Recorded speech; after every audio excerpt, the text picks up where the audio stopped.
दी छोड़ सतगुरु रामपाल जी परमेश्वर जी की जय हो। परम पिता परमात्मा सारी सृष्टि के रचनहार कुल मालिक असंख्य ब्रह्मांडों के स्वामी जगत गुरु तीनों लोकों में प्रवेश करके शब का भरण पोषण करने वाले राजाधिराज आत्माधार नाथों के नाथ देवों के देव महादेव सर्वेश्वर महेश्वर मृत्युंजय अजरो अमर आदि अनादि सनातनी प्रभु जगत पिता जगदीश्वर श्री श्री 1008 की उपाधि के वास्तविक अधिकारी अकाल मूरत शब्द स्वरूपी राम वासुदेव सर्वगतम ब्रह्म परम पूज्य प्रथम पूज्य परम संत परम पुरुष परम धनी परम दयालु सत्य कबीर हक्का कबीर अल्लाहु कबीर अल्लाहु अकबर बाखबर अल्लाह ताला जगत के तारणहार जगत के मुक्तिदाता जगत के जगन्नाथ हारे के सहारे हिंदुओं के राम मुसलमानों के अल्लाह सिखों के वाहिगुरु ईसाइयों के मसीह दया के सागर दया निधि करुणा के सागर करुणा निधि स्वयंभू परिभू संकट मोचन कष्ट हरण मंगल करण दुख भंजन अविगत कबीर निर्विकार निर्विषम परमात्मा अलय अलेख सतगुरु आदि अनादि सतगुरु असली मर्यादा पुरुषोत्तम असली राम असली कृष्ण असली घनश्याम असली मुरारी राजाओं के राजा महाराजाओं के महाराजा शहंशाहों के शहंशाह सम्राटों के सम्राट भगवानों के भगवान अल्लाहों के अल्लाह प्रभुओं के प्रभु मसीहाओं के मसीह सच्चे वाहिगुरु बाबाओं के बाबा पीरों के पीर सेठों के सेठ जगत सेठ सावड़सा सेठ सर्वगुण संपन्न अनंत कोटि कलाओं के स्वामी अनंत कोटि ब्रह्मांडों के नायक योगियों में महायोगी ध्यानियों में महाध्यानी सिद्धों में परम सिद्ध ज्ञानियों में तत्वज्ञानी ब्रह्म ज्ञानी महाज्ञानी परम ज्ञानी सर्वश्रेष्ठ ज्ञानी विज्ञानी युवा कबीर समर्थ कबीर असमवात अमित ओजा सच्चे रहनुमा करीम अल्लाह सुभान अल्लाह दुनिया के अंतिम पैगंबर 8 सितंबर 1951 से गांव धनाना जिला सोनीपत हरियाणा भारतवर्ष की पावन भूमि पे प्रकट रियल कल की भगवान श्री नारायण साकार हरि श्री बाबा साहिब शब्द स्वरूपी राम संत श्रोमणी नूर अनंता सतगुरु रामपाल जी परमेश्वर जी के चरण कमल में साध संगति से जुड़े हुए आप और हम सभी सत्सेवक भाई बहनों का अनंत कोटि दंडवत प्रणाम। सत्साई भाई और बहनों, दया पूज्य गुरुदेव भगवान की सतगुरु रामपाल जी परमेश्वर जी की जिनके शुभ आशीर्वाद से विशेष आशीर्वाद से आप और हम सभी साध संगति से जुड़े हुए सत्सेवक भाई बहन अपनी आत्मा के कल्याण हेतु गुरुदेव के तत्व ज्ञान को आधार बनाकर दृढ़ता के साथ मोक्ष प्राप्ति के लिए निरंतर भक्ति मार्ग पर आगे बढ़ रहे हैं। भाई और बहनों, पूज्य गुरुदेव जी की विशेष रजा विशेष मेहर जो उन्होंने समय से हमें साध संगति से जोड़ दिया। आज हम भाई बहन अपने गुरु में परमात्मा देख रहे हैं। आज हम अपने पूज्य गुरुदेव जी को ही अपना इष्ट मानकर अपना कबीर देव भगवान मानकर पूज रहे हैं, भक्ति कर रहे हैं। और जब तक इस फॉर्मूले को गुरु को ही परमात्मा मानने वाले फॉर्मूले को जब तक कोई भी स्त्री या पुरुष आत्मिक रूप से हृदय से अपने भक्ति जीवन में लागू नहीं करेगा, वो आत्मा उस समय तक मोक्ष की अधिकारी नहीं बन सकती है। तो आप और हमारे ऊपर ये विशेष रजा हुई है, विशेष मेहर हुई है। अन्यथा सतगुरु रामपाल जी परमेश्वर जी की 90% संगत जो सतलोक आश्रमों से जुड़ी हुई है, बेचारी तत्व ज्ञान के अभाव में अपने गुरु को परमात्मा ना मानकर और एक कागज के टुकड़े को दाढ़ी मूछ वाली कबीर जी की समझे जाने वाली मुर्दा फोटो को अपना कबीर भगवान मानकर अपने अपने घरों पर गले में लॉकेट में उस फोटो को लटकाई फिरती है। और जून के महीने में कबीर प्रकट दिवस मनाकर उस फोटो को अपना परमात्मा मान बैठी है। तो भाई और बहनों, परमात्मा प्राप्ति के बाद भी आत्मा उसे पहचान नहीं पा रही है। इसी को कहते माड़े संस्कार, कमजोर संस्कार का प्राणी। और आप और हमारे ऊपर दया हुई, गुरुदेव भगवान ने हमें सद्बुद्धि बख्शी और अपनी पहचान करवाई है। तो भाई और बहनों, ये आप और हमारा एक विशेष परम सौभाग्य है और इसके लिए हम गुरुदेव भगवान का जितना धन्यवाद करें उतना ही कम है। तो भाई और बहनों, पूज्य गुरुदेव जी के कर कमल से लिखित पवित्र पुस्तक मुक्ति बोध के ऊपर वीडियो बनाने की श्रृंखला जारी है। इस श्रृंखला में आज हमारा ये 27वें नंबर का वीडियो है। प्रत्येक वीडियो में पूज्य गुरुदेव जी के आशीर्वाद से आप और हमें भक्ति मार्ग से संबंधित बहुत कुछ नया जानने और सीखने को मिलता है, जिससे कि हमारा विश्वास भक्ति मार्ग पर दृढ़ होता है। तो आज के वीडियो में काशी में जो भंडारा हुआ था, परमेश्वर ने अपनी 18 लाख आत्माओं को 3 दिन तक भोजन करवाया था, साथ में सूखा सामान भी दिया था, एक सोने की मोहर और एक दोहर प्रत्येक खाने के उपरांत उन आत्माओं को दी जा रही थी। उसी भंडारे में कबीर परमेश्वर जी अपना दूसरा रूप केशव रूप बनाकर सभी को भोजन भंडारा करवा रहे थे। और किस प्रकार से कबीर परमेश्वर सतगुरु रामपाल जी भगवान ने अपने ही दूसरे रूप केशव बंजारे को निमित्त बनाकर, आधार बनाकर केशव रूप में सवाल कर रहे हैं और कबीर रूप में जवाब दे रहे हैं। 24 घंटे ज्ञान गोष्ठी चलती है, आत्माओं को समझाया जाता है। तो केशव जी ने किस प्रकार से सवाल किए, क्या क्या बातचीत हुई, और आप और हम भगत भाई बहनों को बहुत गहरी गहरी शिक्षा मिलेगी, क्योंकि परमात्मा ने अपने कर कमल से लिखित इन पुस्तकों में ऐसी ऐसी बातें लिखकर छोड़ रखी हैं, जो बातें गुरुदेव ने आप और हमारी छोटी बुद्धि को देखते हुए सत्संगों में अभी तक सार्वजनिक नहीं की हैं। तो क्या कुछ केशव जी ने सवाल किए और परमात्मा जी ने क्या जवाब दिए। पवित्र पुस्तक मुक्ति बोध, पेज नंबर 329। कबीर जी तथा केशव जी की ज्ञान चर्चा। पारक के अंक की वाणी नंबर 851 886 का सरलार्थ। केशव ने कबीर परमेश्वर से कहा कि हे कबीर, आप इस मलिन देश में किस लिए आए हो। केशव जी ने क्या कहा कबीर परमात्मा से कि आप इस मलिन देश में, इस गंदे देश में, इस नरक में, इस मृत लोक में, जो सबसे गंदा है, सबसे घटिया है, आप यहां पर किस लिए आए, आप यहां पर क्यों आए। यानी सतलोक की तुलना में केशव जी ने इस पृथ्वी लोक को सबसे घटिया लोक बताया है। आप तो सतलोक के सुख सागर के मालिक हो, वहां तो सर्व सुख है, यहां कष्ट के अतिरिक्त कुछ नहीं है।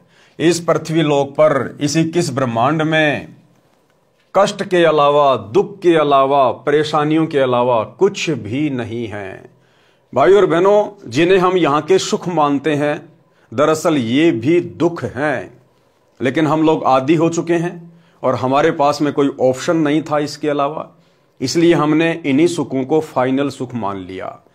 किसी का बेटा नौकरी लग गया, कोई स्वयं नौकरी लग गया, किसी के पास में जमीन अच्छी है, किसी के पास में सोना चांदी है, किसी के पास में संपत्ति है, तो वो सोचता है कि मैं धनी आदमी हूं, मैं सुखी आदमी हूं। बस इन्हीं बातों को कि मैं दूसरे लोगों से सुखी हूं, दूसरे लोगों से ज्यादा मेरे पास में धन है, मकान है, जमीन है, इसलिए मैं सबसे सुखी हूं। परमात्मा कहते हैं, झूठे सुख को सुख है ये मान रहा मनमोद, सकल चबीना काल का, कुछ मुख में कुछ गोद। और गुरुदेव भगवान कहते हैं कि आपने केवल सुख का नाम सुना है। सुख की यहां पर छींट भी नहीं है, केवल नाम है सुख। जिस प्रकार मीठा मीठा कहने से मुंह मीठा नहीं होता, लेकिन कोई पागल, कोई अनजान मान ले कि मीठा मीठा कहने से मुझे आनंद आ रहा है, मेरा मुंह मीठा हो रहा है, तो वो केवल बातें बना रहा है। उसको अभी वास्तव में मिठाई के विषय में पता ही नहीं है, केवल शब्द सुना है। तो भाई और बहनों, सतलोक की तुलना में केवल यहां पर सुख एक शब्द है, लेकिन सुख का यहां पर आभास भी किसी को नहीं है। यहां के स्वर्ग, महास्वर्ग और जो नकली 4 लोक इस काल ने बना रखे हैं, परमात्मा कहते हैं यहां पर जाकर जो तुम अपने आप को सुखी मानते हो, जिनको तुम सुख कहते हो, केवल ये नाम है, वास्तव में सुख नहीं है। यहां कष्ट के अतिरिक्त कुछ नहीं है। ये तो जीव लोक है, ब्रह्मा विष्णु तथा शिव तक सब जीव हैं, जन्म मृत्यु के चक्कर में हैं। आपने वह सतलोक यानी अमान सुख चैन वाला यानी परम शांति वाला लोक क्यों छोड़ दिया। इस काल लोक के व्यक्ति झूठ कपट की बातें करते हैं, पाप तथा पुण्य के भोग में जन्म मृत्यु के चक्कर में पड़े हैं, महान कष्ट उठा रहे हैं। हे कबीर जी, आप कैसे रह रहे हो? छोड़ क्यों नहीं देते? जहां से आप आए हो वहां तो जगह जगह बाग हैं, गंगा जल जैसे जल के सरोवर हैं, स्थान स्थान पर फंवारे चल रहे हैं, सदा बसंत जैसा मौसम रहता है। इस लोक को देखकर मेरा चित्त भंग हो रहा है, यानी मेरा मन विचलित हो रहा है। केशव जी क्या कह रहे हैं कि हे परमेश्वर, इस गंदे लोक की व्यवस्था को देखकर, यहाँ के प्राणियों को देखकर, इनके शरीरों को देखकर मेरा चित्त भंग हो रहा है, मेरा मन विचलित हो रहा है। भाइयों और बहनों, केशव जी के द्वारा जिस प्रकार की बातें यहाँ के विषय में कही जा रही है, बताई जा रही है, आगे चलकर इसका एक निष्कर्ष निकलेगा, आगे चलकर हमें एक शिक्षा मिलेगी और हमारा विश्वास पूज्य गुरुदेव भगवान में और अधिक दृढ़ होगा। मैं आश्चर्य कर रहा हूं कि ये कैसे लोग हैं। वहां तो सब निवासी मानवों के सिर पर कलंगी शोभा करती है। सतलोक में वहां सुंदर देवांगनाएं यानी देवों की स्त्रियां हैं। यहां तो कोई भी व्यवस्था अच्छी नहीं है, न अच्छे घोड़े हैं, न सफेद हाथी हैं। धन्य है हे कबीर जी, आप पर मैं कुर्बान जाऊं।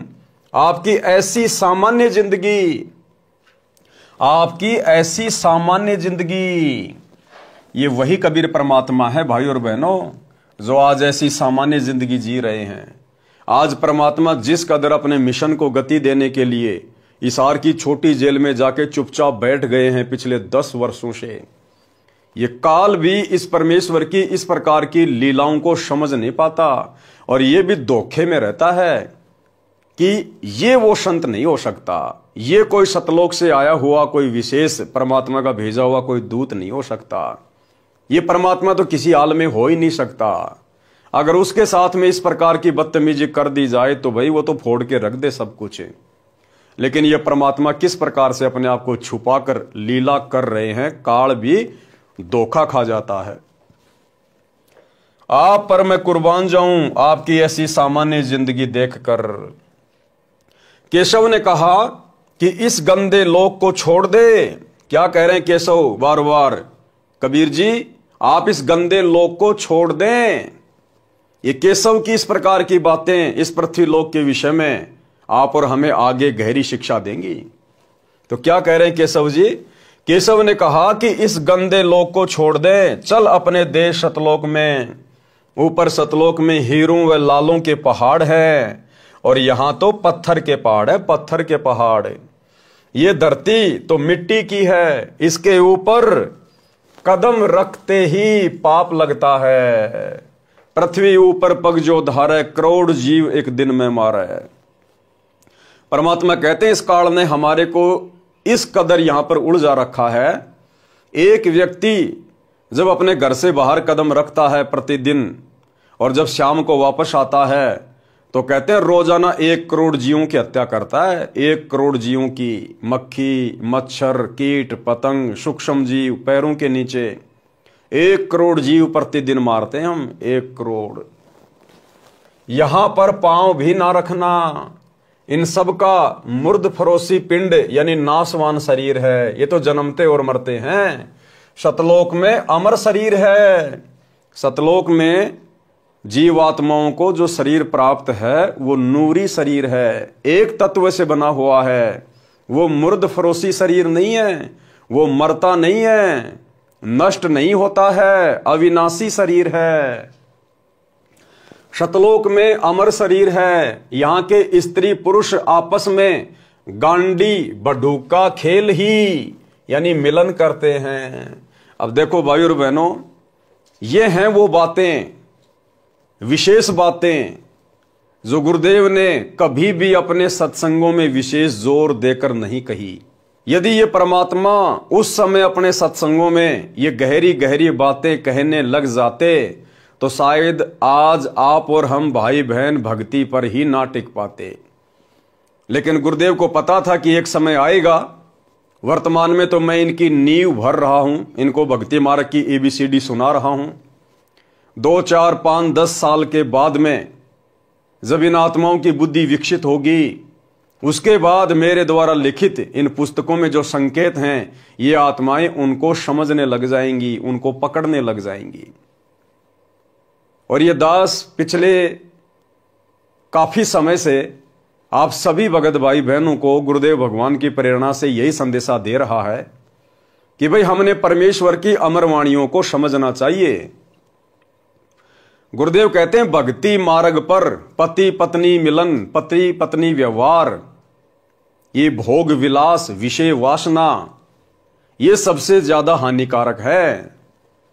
हमें परमात्मा अभी तक विशेष जोर देकर इनको त्यागने के लिए इसलिए नहीं कह रहे क्योंकि अभी हमारी बुद्धि इस ज्ञान को समझने में इतनी तैयार नहीं हुई है।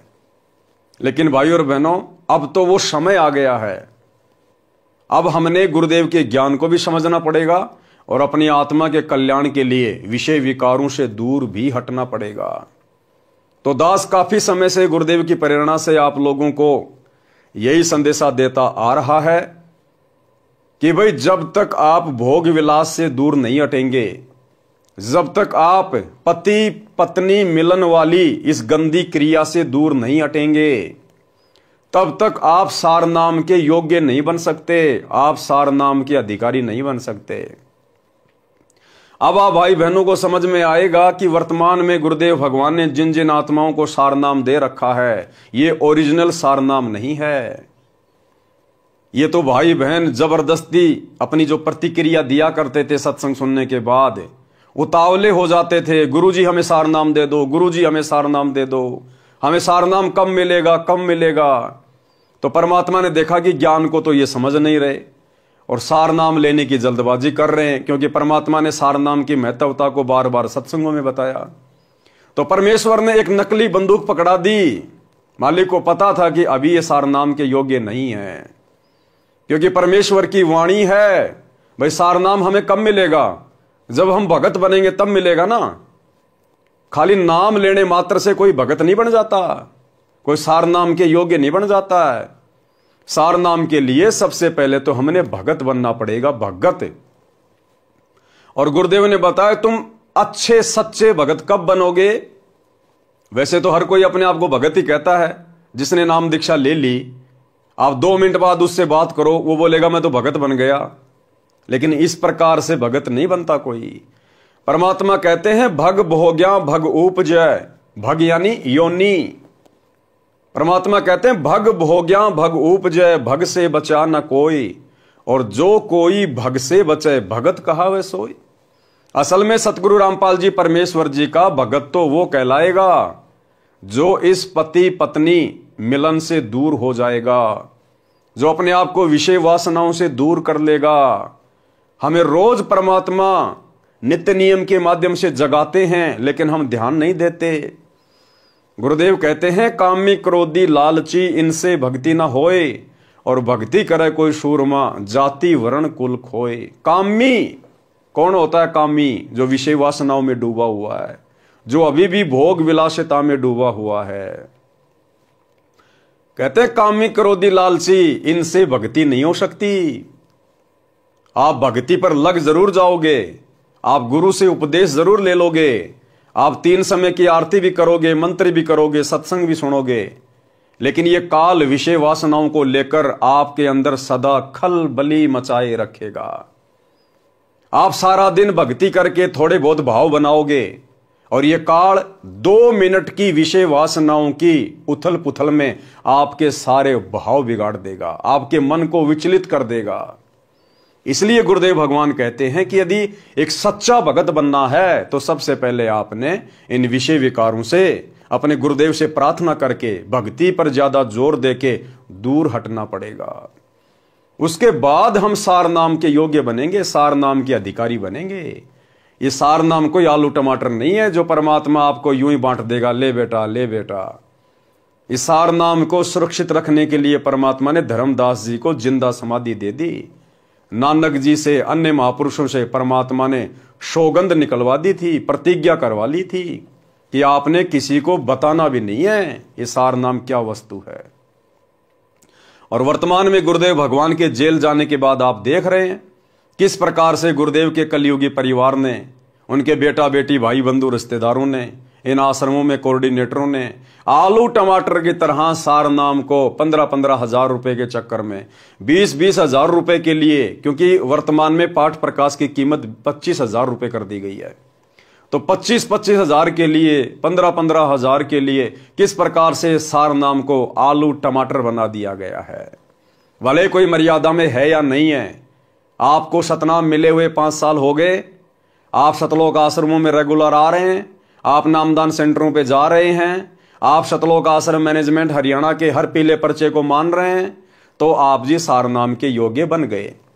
और आपको डेट दे दी जाएगी, फला फला डेट को सार नाम लेने के लिए धनाना आश्रम में आ जाइए।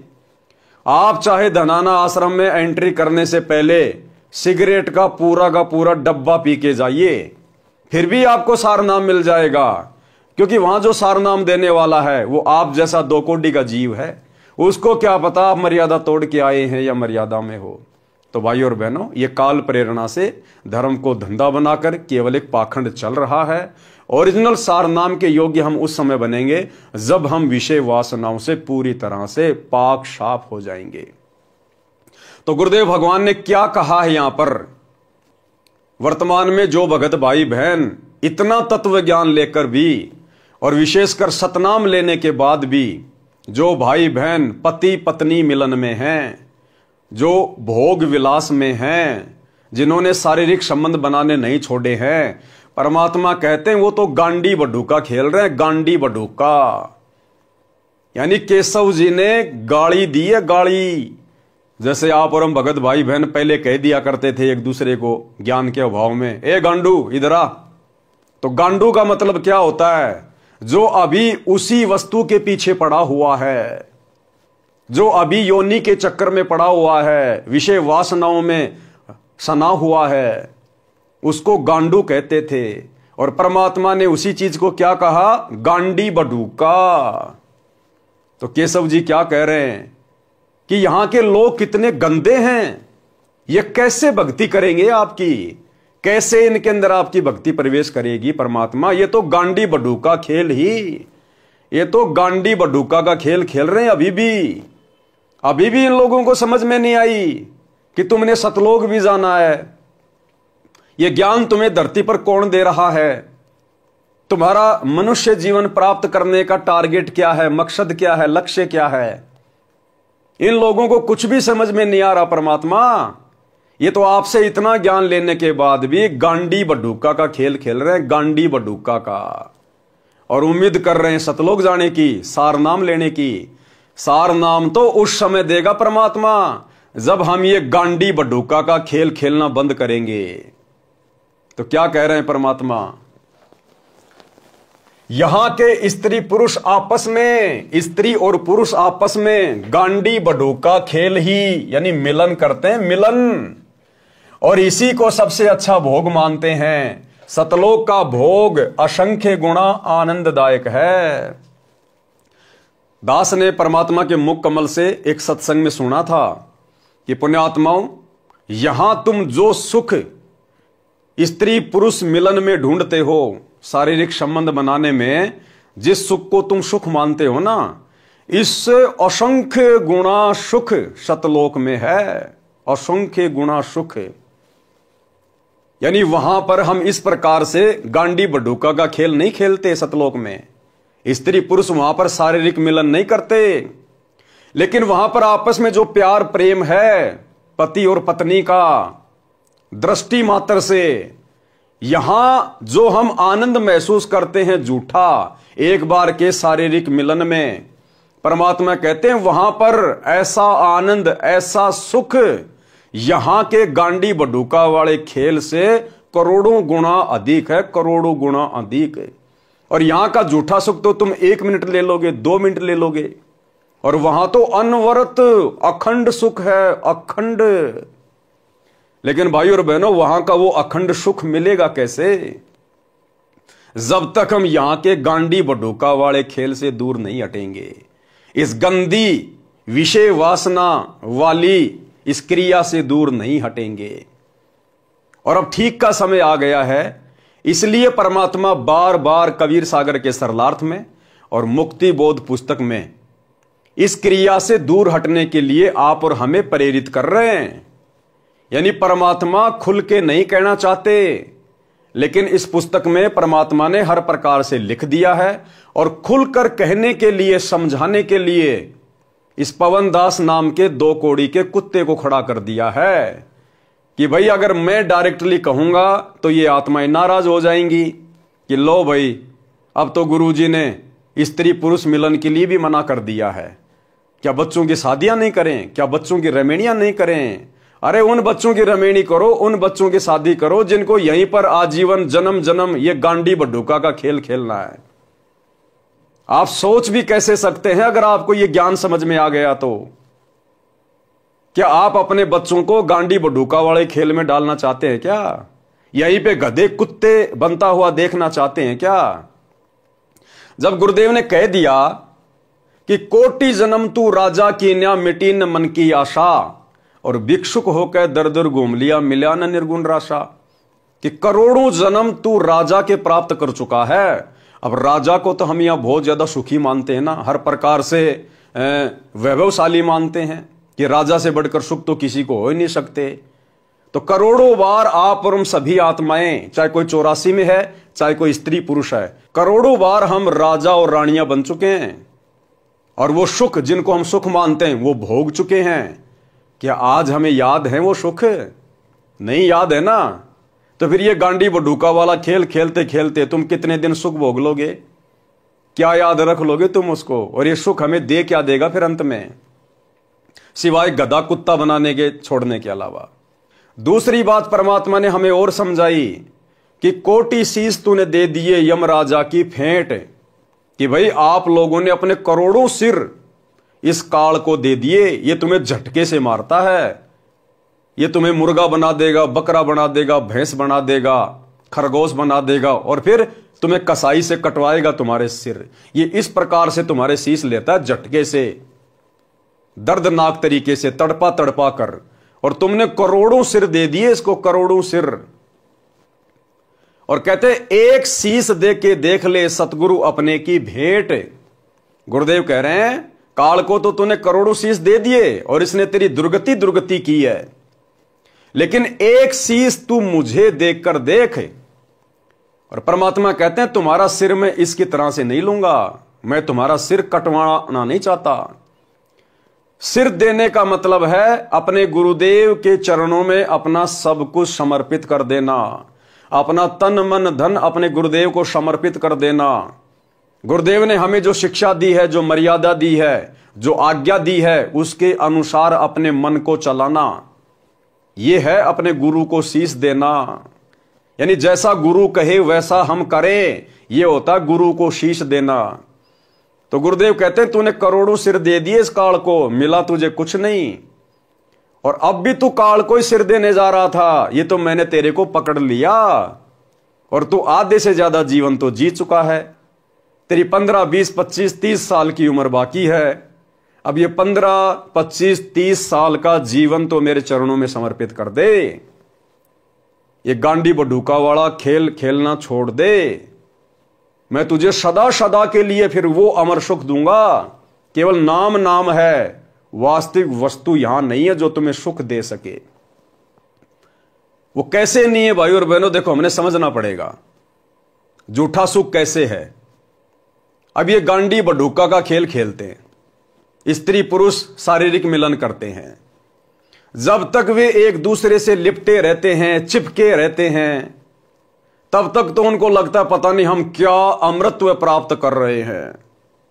और जैसे ही वो शारीरिक संबंध बनाने से निफराम होते हैं, उनकी आपस में इच्छा भी नहीं करती छूने की, एक दूसरे को हाथ लगाने की।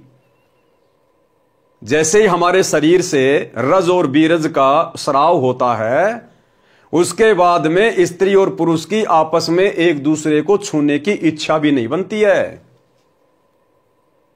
अब पहले तो हमें वो सुख दे रहा था, और जैसे ही हम शारीरिक क्रिया से संपन्न हुए, उसके बाद में एकदम से हम एक दूसरे को देखना भी नहीं पसंद करते, छूना भी हम नहीं पसंद करते, बस इतना ही सुख था वो। तो परमात्मा कहते झूठे सुख को सुख है ये मान रहा मनमोद, और शकल चबी ना काल का, कुछ मुख में कुछ गोद। और उस शारीरिक मिलन ने हमें दिया क्या? झूठा सुख दे दिया, और बदले में हम कितने दोषी बन गए परमात्मा के।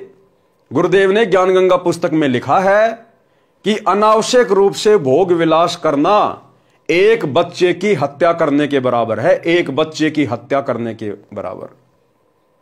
कितने असंख्य जीवाणु मरते हैं जब हम एक बार शारीरिक संबंध बनाते हैं, और उसके बाद हमारा बल, हमारा तेज, हमारा नूर कितना घट जाता है, कितना कम हो जाता है। शारीरिक संबंध बनाने से हमारी उम्र भी घटती है, हमारी आयु घटती है, और शरीर छोड़ने के बाद हम ब्रह्मा जी के इतने ऋणी हो जाते हैं, उसका हम फिर कर्जा नहीं उतार पाते। फिर कई युगों तक हम लोग नरक भोगते हैं, वो गांडी बडूका खेल खेलने के कारण। नरक से निकलने के बाद फिर गधे कुत्ते सूअर का जन्म भोगते हैं। फिर वो परमात्मा कुत्ता बनाएगा, कुत्ता, कि तेरे को मनुष्य जन्म दिया था ना भक्ति करने के लिए, लेकिन तू तो ये गांडी बडूका का खेल ही खेलने में व्यस्त रहा। ले भाई, अब कुत्ता बने, अब तेरे को भक्ति नहीं करनी है। अब कुत्ते के जीवन में तेरे को भक्ति नहीं करनी, तेरे को सत्संग नहीं सुनने, तेरे को मंत्र जाप नहीं करने, तेरे को कुछ नहीं करना, बस गांडी बडूका का खेल खेल और कुछ नहीं करना अब तेरे को। तो वो 2 मिनट का सुख और दुख पहाड़ के जैसा। गुरुदेव कहते हैं रिंचक सा सुख और दुख सुमेर समाना, कि वो 2 मिनट का सेज का सुख और तूने पहाड़ जैसी आफत मोल ले ली, पहाड़ जैसी आफत।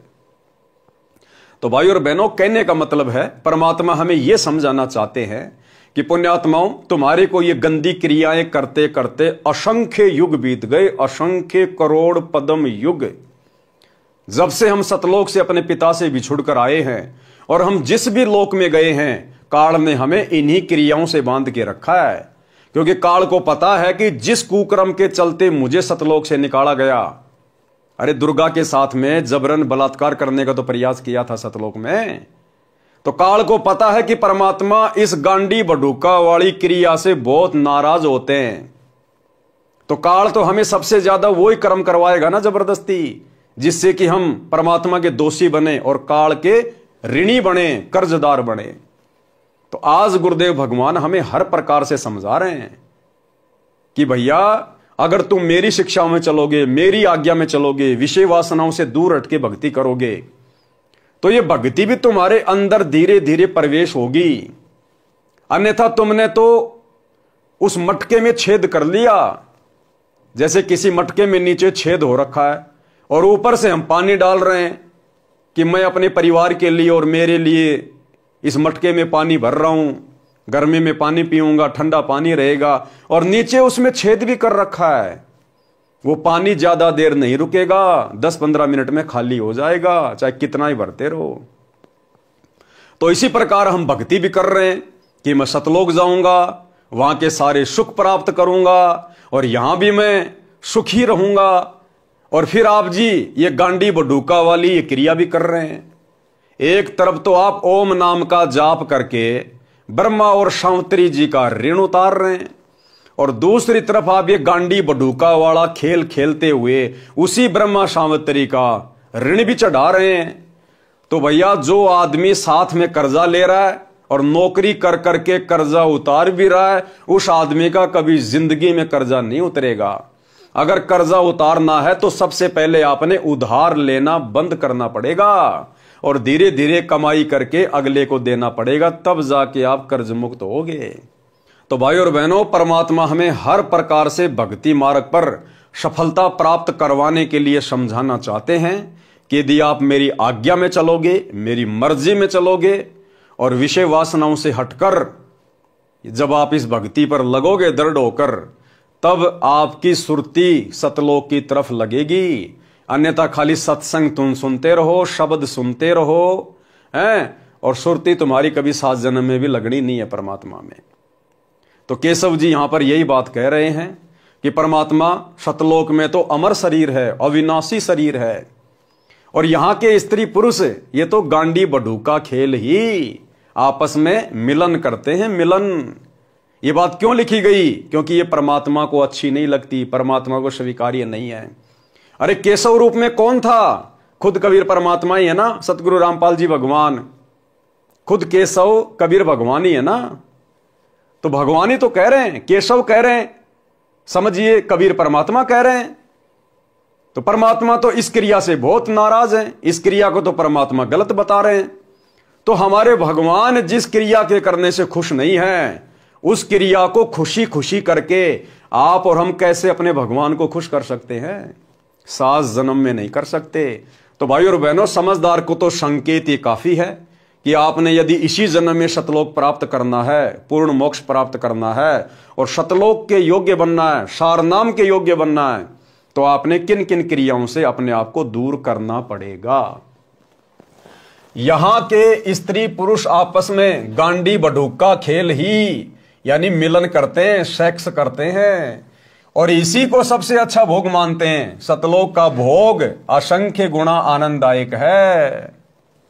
सब मानव यानी स्त्री पुरुष के शरीर में नरक भरा है, नसों में रुधिर भरा यानी खून भरा हुआ है, थूक भरा है, विष्टा यानी टट्टी भरा हुआ है। ये दिन रात इसी नरक में भरे शरीर में मस्त रहते हैं। फिर कुत्ते गधे बनते हैं, यमदूत इनके ऊपर घात मारने के लिए छुपकर दाव लगाए रहता है। इस काल लोक की पृथ्वी की 100 योजन यानी 1 योजन 12 किलोमीटर के समान होता है, यानी 1200 किलोमीटर ऊपर तक दुर्गंध जाती है। इस पृथ्वी की बदबू, कितने लोग लैट्रिन करते हैं, पेशाब करते हैं, फैक्ट्रियों का धुआं है, गंदा पानी है, केमिकल है। परमात्मा कहते हैं 1200 किलोमीटर तक तो इस पृथ्वी से ऊपर इसकी बदबू जाती है, बदबू। और ये जीव स्त्री पुरुष इस पृथ्वी पे रह रहे हैं, जड़ में रह रहे हैं। ये रह कैसे रहे परमात्मा? केशव जी सोच सोचकर चिंतित हो रहे हैं कि परमात्मा ये इंसान यहां पर रह कैसे रहे हैं। हे कबीर जी, ये सब अहंकारी जीव हैं, इनको कैसा ज्ञान और ध्यान बताया जा सकता है? ये कैसे भक्ति करेंगे? केशव जी क्या कह रहे हैं? ये कैसे भक्ति करेंगे? एक गहरी शिक्षा मिलेगी भाई और बहनों। दास आपको पहले से कहता आ रहा है, केशव जी की इन तमाम बातों को ध्यान रखना जो इस पृथ्वी लोक के विषय में कह रहे हैं, आप और हमारे विषय में कह रहे हैं। ये कैसे भक्ति करेंगे? हे कबीर जी, आप इनमें कहां फंसे बैठे हो? क्या कह रहे हैं केशव जी? आप इनमें कहां फंसे बैठे हो? और वो शिक्षा ये है भाई और बहनों, केशव जी स्वयं कबीर परमात्मा ही थे और उसके बावजूद भी केशव जी ने हाथ खड़े कर लिए। यहां की गंदी व्यवस्था को देखकर, यहां के गंदे स्त्री और पुरुषों को देखकर, इस गंदे शरीर को देखकर, हमारे हार व्यवहार को देखकर केशव ने भी हाथ खड़े कर लिए कि हे परमात्मा, आप यहां से निकल क्यों नहीं चलते? आप इस गंदे लोक में क्यों पड़े हो? आप इनसे कैसे भक्ति करवाओगे? ये कैसे भक्ति कर पाएंगे?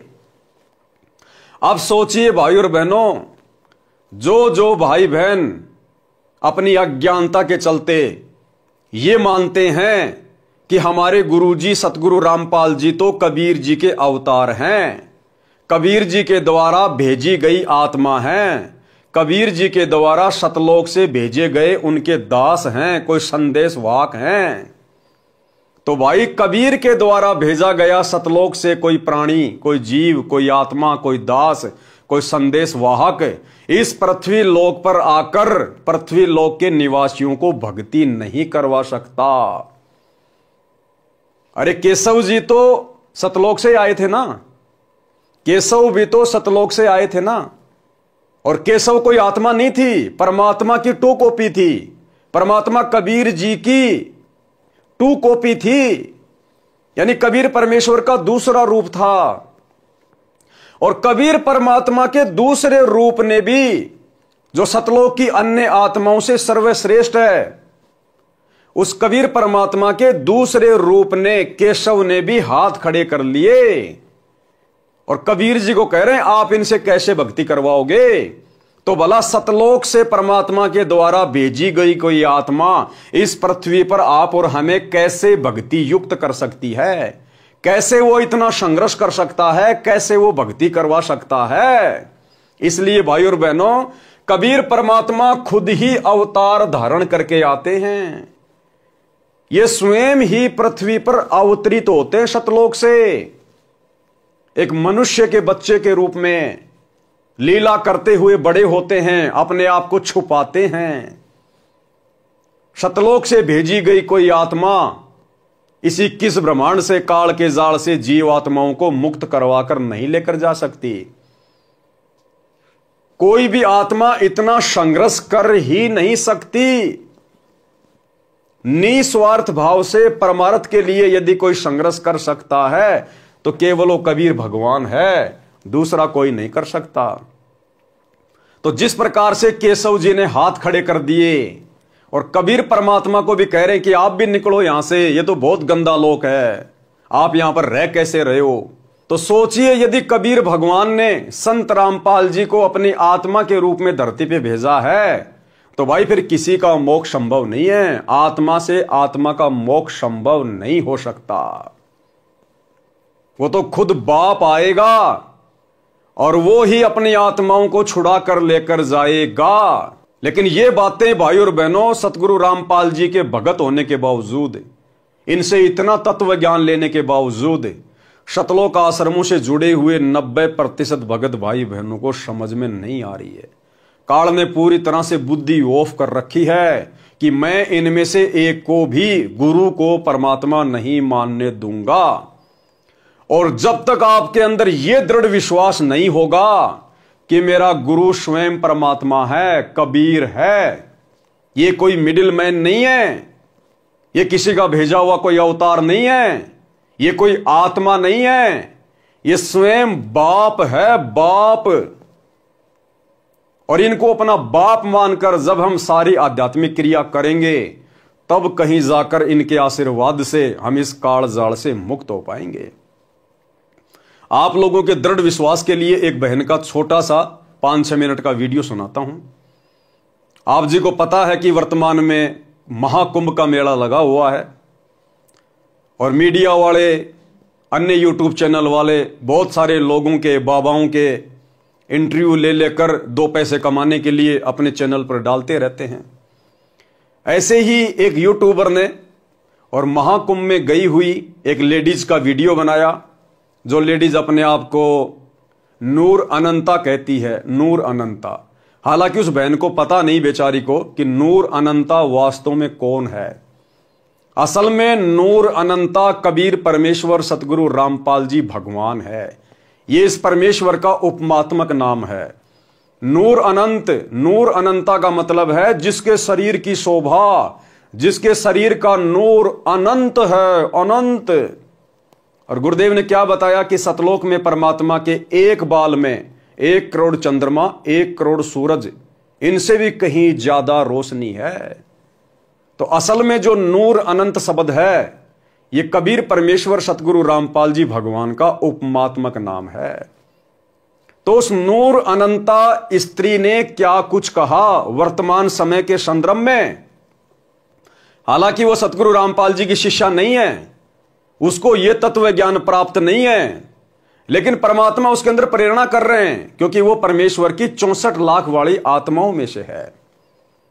क्योंकि ऐसी विशेष आत्माएं ही वैराग्य धारण करती हैं, जिनको संसार से मोह व्याप्त नहीं होता।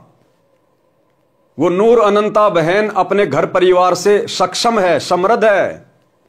उसके बच्चे कनाडा में रहते हैं और उसका जो ससुराल है वो संपन्न है, लेकिन उसका मन नहीं लगा।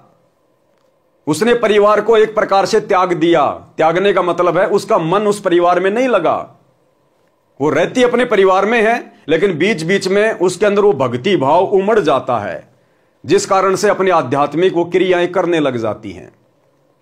लेकिन अभी तक इस आत्मा को सही रास्ता नहीं मिल पाया है। लेकिन इसके अंदर जो स्मृतियां हैं वो परमात्मा की तरफ से हैं।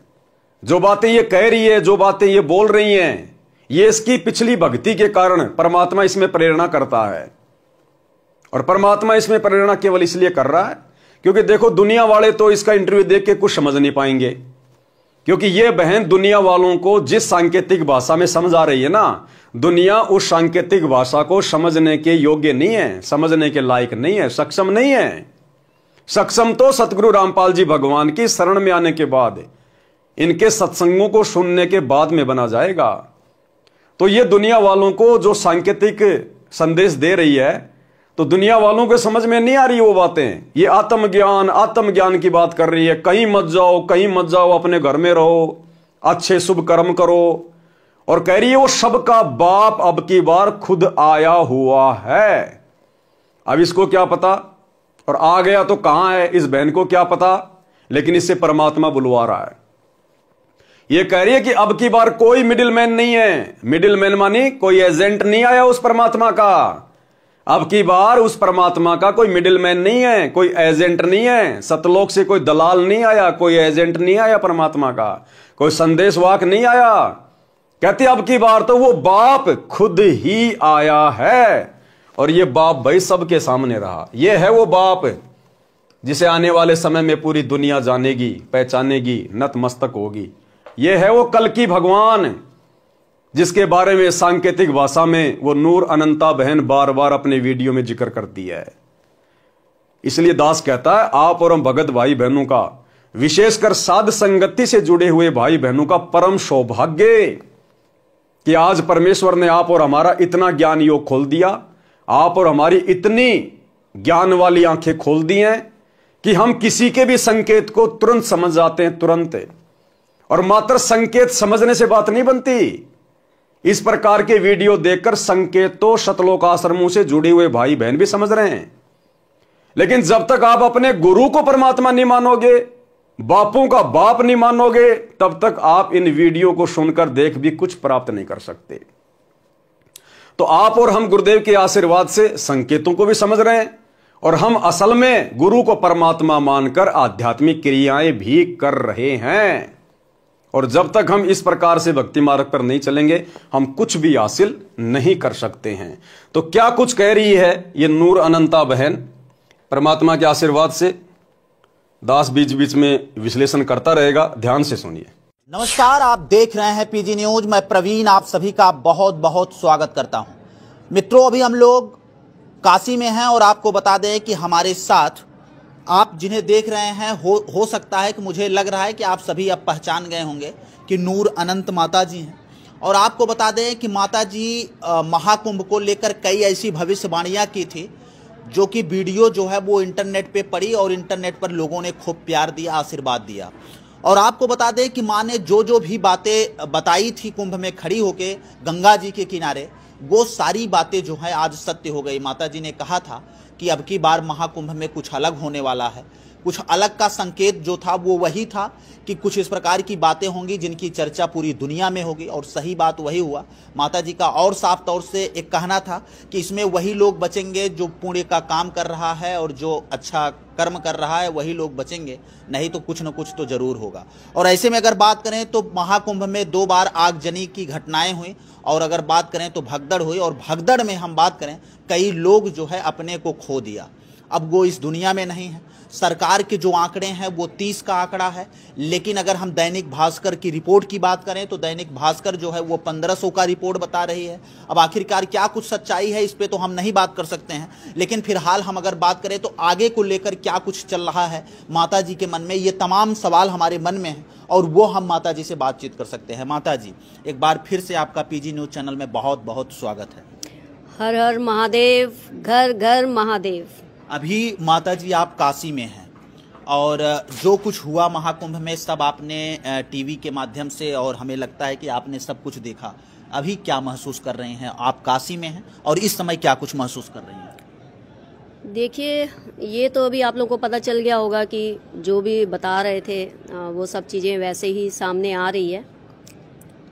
क्या होता है कि है तो बहुत कुछ, लेकिन बहुत चीज़ें ऐसी गुप्त होती है जो हम लोग खुलकर नहीं रख सकते हैं। बहुत सारी ऐसी क्रियाएं होती है जो उस तरह से मतलब प्रेजेंट नहीं की जा सकती जी। अब देखिए, ये जो कुंभ है, देख रहे होंगे कि मतलब ये वैसे भी इतिहास में इतनी गैदरिंग जो है अब सबको पता चल गया कि पहली और ये है आखिरी। हाँ। सिर्फ गैदरिंग पहली नहीं है। हाँ। कि आगे ये है भी आखिरी, ये आखिरी। अच्छा, इसके बाद अगर हम बात करें माता जी तो इतना ये नूर अनंता बहन कह रही है कि जिस प्रकार से आपने कुंभ में जो भीड़ देखी है, जो गैदरिंग देखी है, ये आखिरी गैदरिंग है, ये आखिरी भीड़ है। इसके बाद दुनिया में कभी भी इस प्रकार की भीड़ आपको देखने को नहीं मिलेगी। बिल्कुल सत्य बात है भाई और बहनों।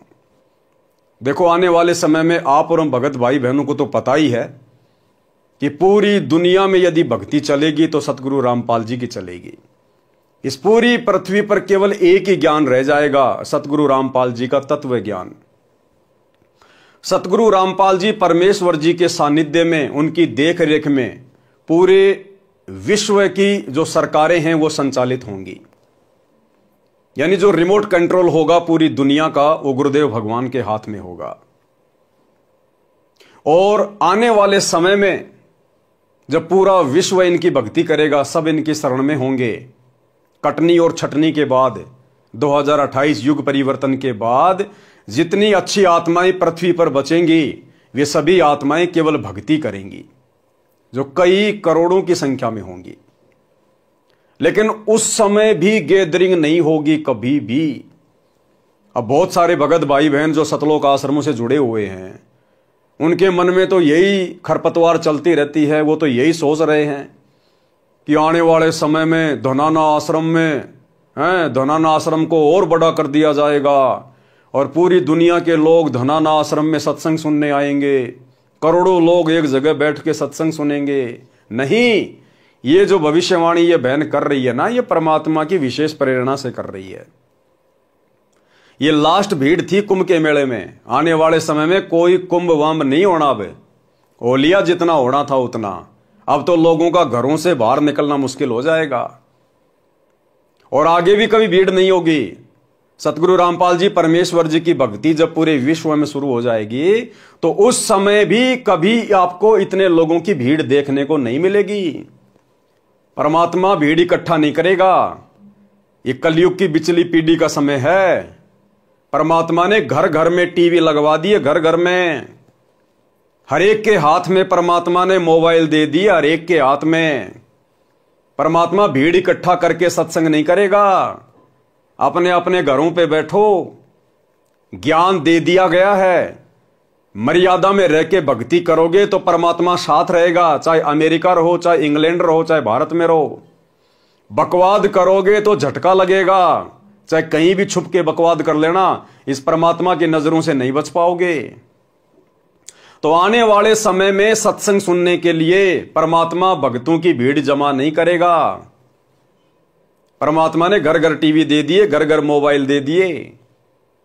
आपस में भाई बहन ज्ञान चर्चा करो, क्योंकि गांव के गांव भगत होंगे, नगर के नगर भगत होंगे। और जब हर जगह भगत होंगे तो भगतों को आपस में इकट्ठा होने की जरूरत कहां है। वर्तमान में भगतों की संख्या कम है और गुरुदेव ने ज्ञान की शुरुआत की है, इसलिए भक्तों को परमात्मा एक जगह इकट्ठा किया करते थे आश्रम में, उनको ज्ञान समझाने के लिए, भक्ति पर दृढ़ करने के लिए। जब आने वाले समय में घर घर में परमात्मा का ज्ञान होगा, गांव गांव में परमात्मा के भगत होंगे, तो फिर उन भगतों को आपस में मिलने के लिए किसी एक आश्रम में इकट्ठा होने की जरूरत नहीं पड़ेगी। सत्संग सुनने के लिए भक्तों को आश्रम में इकट्ठा होने की जरूरत नहीं पड़ेगी। जैसे वर्तमान में आप देख रहे हैं, हिसार जेल से परमात्मा अपने विशेष संदेश भेज रहे हैं। क्या परमात्मा भक्तों को इकट्ठा कर रहे हैं? नहीं, ये सोशल मीडिया दे दी परमात्मा ने। यूट्यूब पर डालो और लाखों भगत अपना सुनो। और गुरुदेव ने भी एक सत्संग में स्पष्ट कर दिया कि परमात्मा ने घर घर में आश्रम बना दिए, घर घर में आश्रम। और गुरुदेव कह रहे हैं कि 4-5 लाख लोगों को हम किसी आश्रम में इकट्ठा करके भी सत्संग नहीं सुना सकते। और अब यूट्यूब पर, सोशल मीडिया पर 5-5 लाख बच्चे एक ही दिन में सत्संग सुन रहे हैं। बच्चों, वो ठीक का दिन आ गए। चारों तरफ डंका बोल गया दाता का। एक समय में 4-5 लाख बच्चे सत्संग सुन रहे। इतना बड़ा हम आश्रम बना कभी नहीं सुना सकते थे। ये बंदी छोड़ सारा संसार आश्रम बन गया मेरे बंदी छोड़ का, घर घर आश्रम बन गया। और अपने बच्चों के ऊपर किसी कृपा करके मेरे दाता है। बच्चों फिर क्या बताते हैं, तो परमात्मा ने सोशल मीडिया को प्रथम महत्व दे दिया। क्या वो भगवान 5 लाख लोगों को भी किसी आश्रम में बैठा कर सत्संग नहीं सुना सकता? ये धनाना आश्रम वाले, गुरुदेव के परिवार वाले ये दावा करते हैं कि सतलोक आश्रम धनाना में एक बार में 10 लाख लोग बैठकर सत्संग सुन सकते हैं।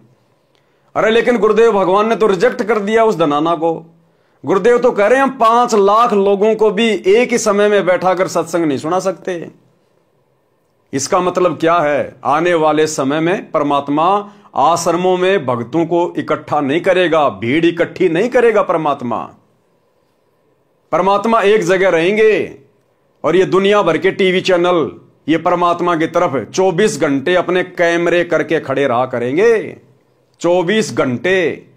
जैसे आज कहीं कोई प्रधानमंत्री की रैली हो तो किस प्रकार से न्यूज चैनल वालों की गाड़ियां आ जाती हैं, कैमरे ले लेके लाइव चलाने के लिए खड़े हो जाते हैं। इसी प्रकार आने वाले समय में इस प्रधानमंत्रियों के प्रधानमंत्री के आगे, राष्ट्रपतियों के राष्ट्रपति के आगे, सतगुरु रामपाल जी परमेश्वर जी के आगे, जहां भी ये परमात्मा रहेंगे, ये न्यूज चैनल वाले इनके सत्संगों को लाइव चलाने के लिए 24 घंटे वहां बाहर खड़े रहेंगे। बाहर जैसे कुत्ता रोटी के टुकड़े के इंतजार में रहता ना, ऐसे ये न्यूज चैनल वाले जो आज सिवाय बकवाद के कुछ नहीं दिखा रहे, आने वाले समय में परमात्मा की एक बाइट के लिए, परमात्मा के एक सत्संग के लिए आश्रम के बाहर गाड़ियां ले लेके डेरे डाल के पड़े रहेंगे। डेरे डाल के, जैसे पुलिस वाले चुनाव के समय तंबू लगा लगा के बिल्डिंगों के बाहर रात को जो है रहते हैं। तो परमात्मा ने भीड़ इकट्ठा करने की जरूरत नहीं है। तो आने वाले समय में भक्तों की गैदरिंग नहीं होगी। ये जितने भी आश्रम वर्तमान में बना दिए गए हैं गुरुदेव की गैर हाजिरी में धर्म को धंधा बना के, ये आश्रम परमात्मा अपने परिवार वालों को दे देगा कि भैया तुम लोगों ने इसीलिए तो भक्ति की थी कि हमारे पास में संपत्ति हो, पैसा हो, लो भाई ये आश्रम संभालो, तुम ही संभालो, हमें तुम्हारे आश्रमों की जरूरत नहीं है। तो आने वाले समय में भीड़ इकट्ठा नहीं होगी। सोशल मीडिया ही एकमात्र प्रचार का साधन होगा, माध्यम होगा। इतना भीड़ कभी महाकुंभ में नहीं हुई। हाँ, और नहीं हुई है और आगे भी कभी नहीं होगी। इसलिए क्या हो रहा है कि ये जाने अनजाने में लोग खींचे चले आ रहे हैं। हाँ। अब देख रहे हो सिर्फ अपने भारतीय नहीं है, विदेशी भी सब खींचे। उनको पता ही नहीं है, मतलब हाँ। उनको कोई ना कोई ऊर्जा खींच के ला रही है। क्यों ला रही है? क्योंकि ये लास्ट फेज चल रहा है। जैसे बता रहे हैं कि भाई कलयुग का ये एंडिंग है और सतयुग जो है, साथ साथ कलयुग खत्म हो रहा है, साथ साथ सतयुग की स्थापना हो रही है। इसको जितनी जल्दी हो सकता है सब लोग इस सत्य को मान लें। क्योंकि अब बहुत लोग है ना ऐसे ही बोल रहे हैं कि ये ऐसे ही ये झूठ है, ये लोगों को डराने के लिए ऐसे बोल रहे हैं। नहीं भाई, हमें क्या जरूरत पड़ी है किसी को डराने की ना। जी।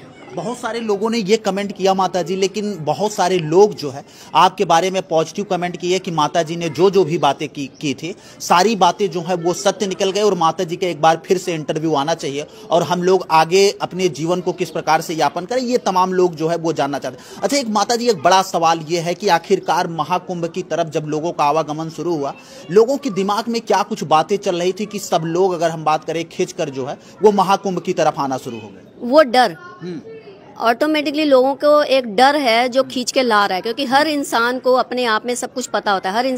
अब जैसे मैं, आप हो ना, आपको आप क्या हो जे आपसे बेहतर आप वो परमात्मा जानता होगा। सिर्फ 2 इंसान जानते हैं। तो आपका वो डर आपको कुंभ में लाएगा डुबकी देने के लिए।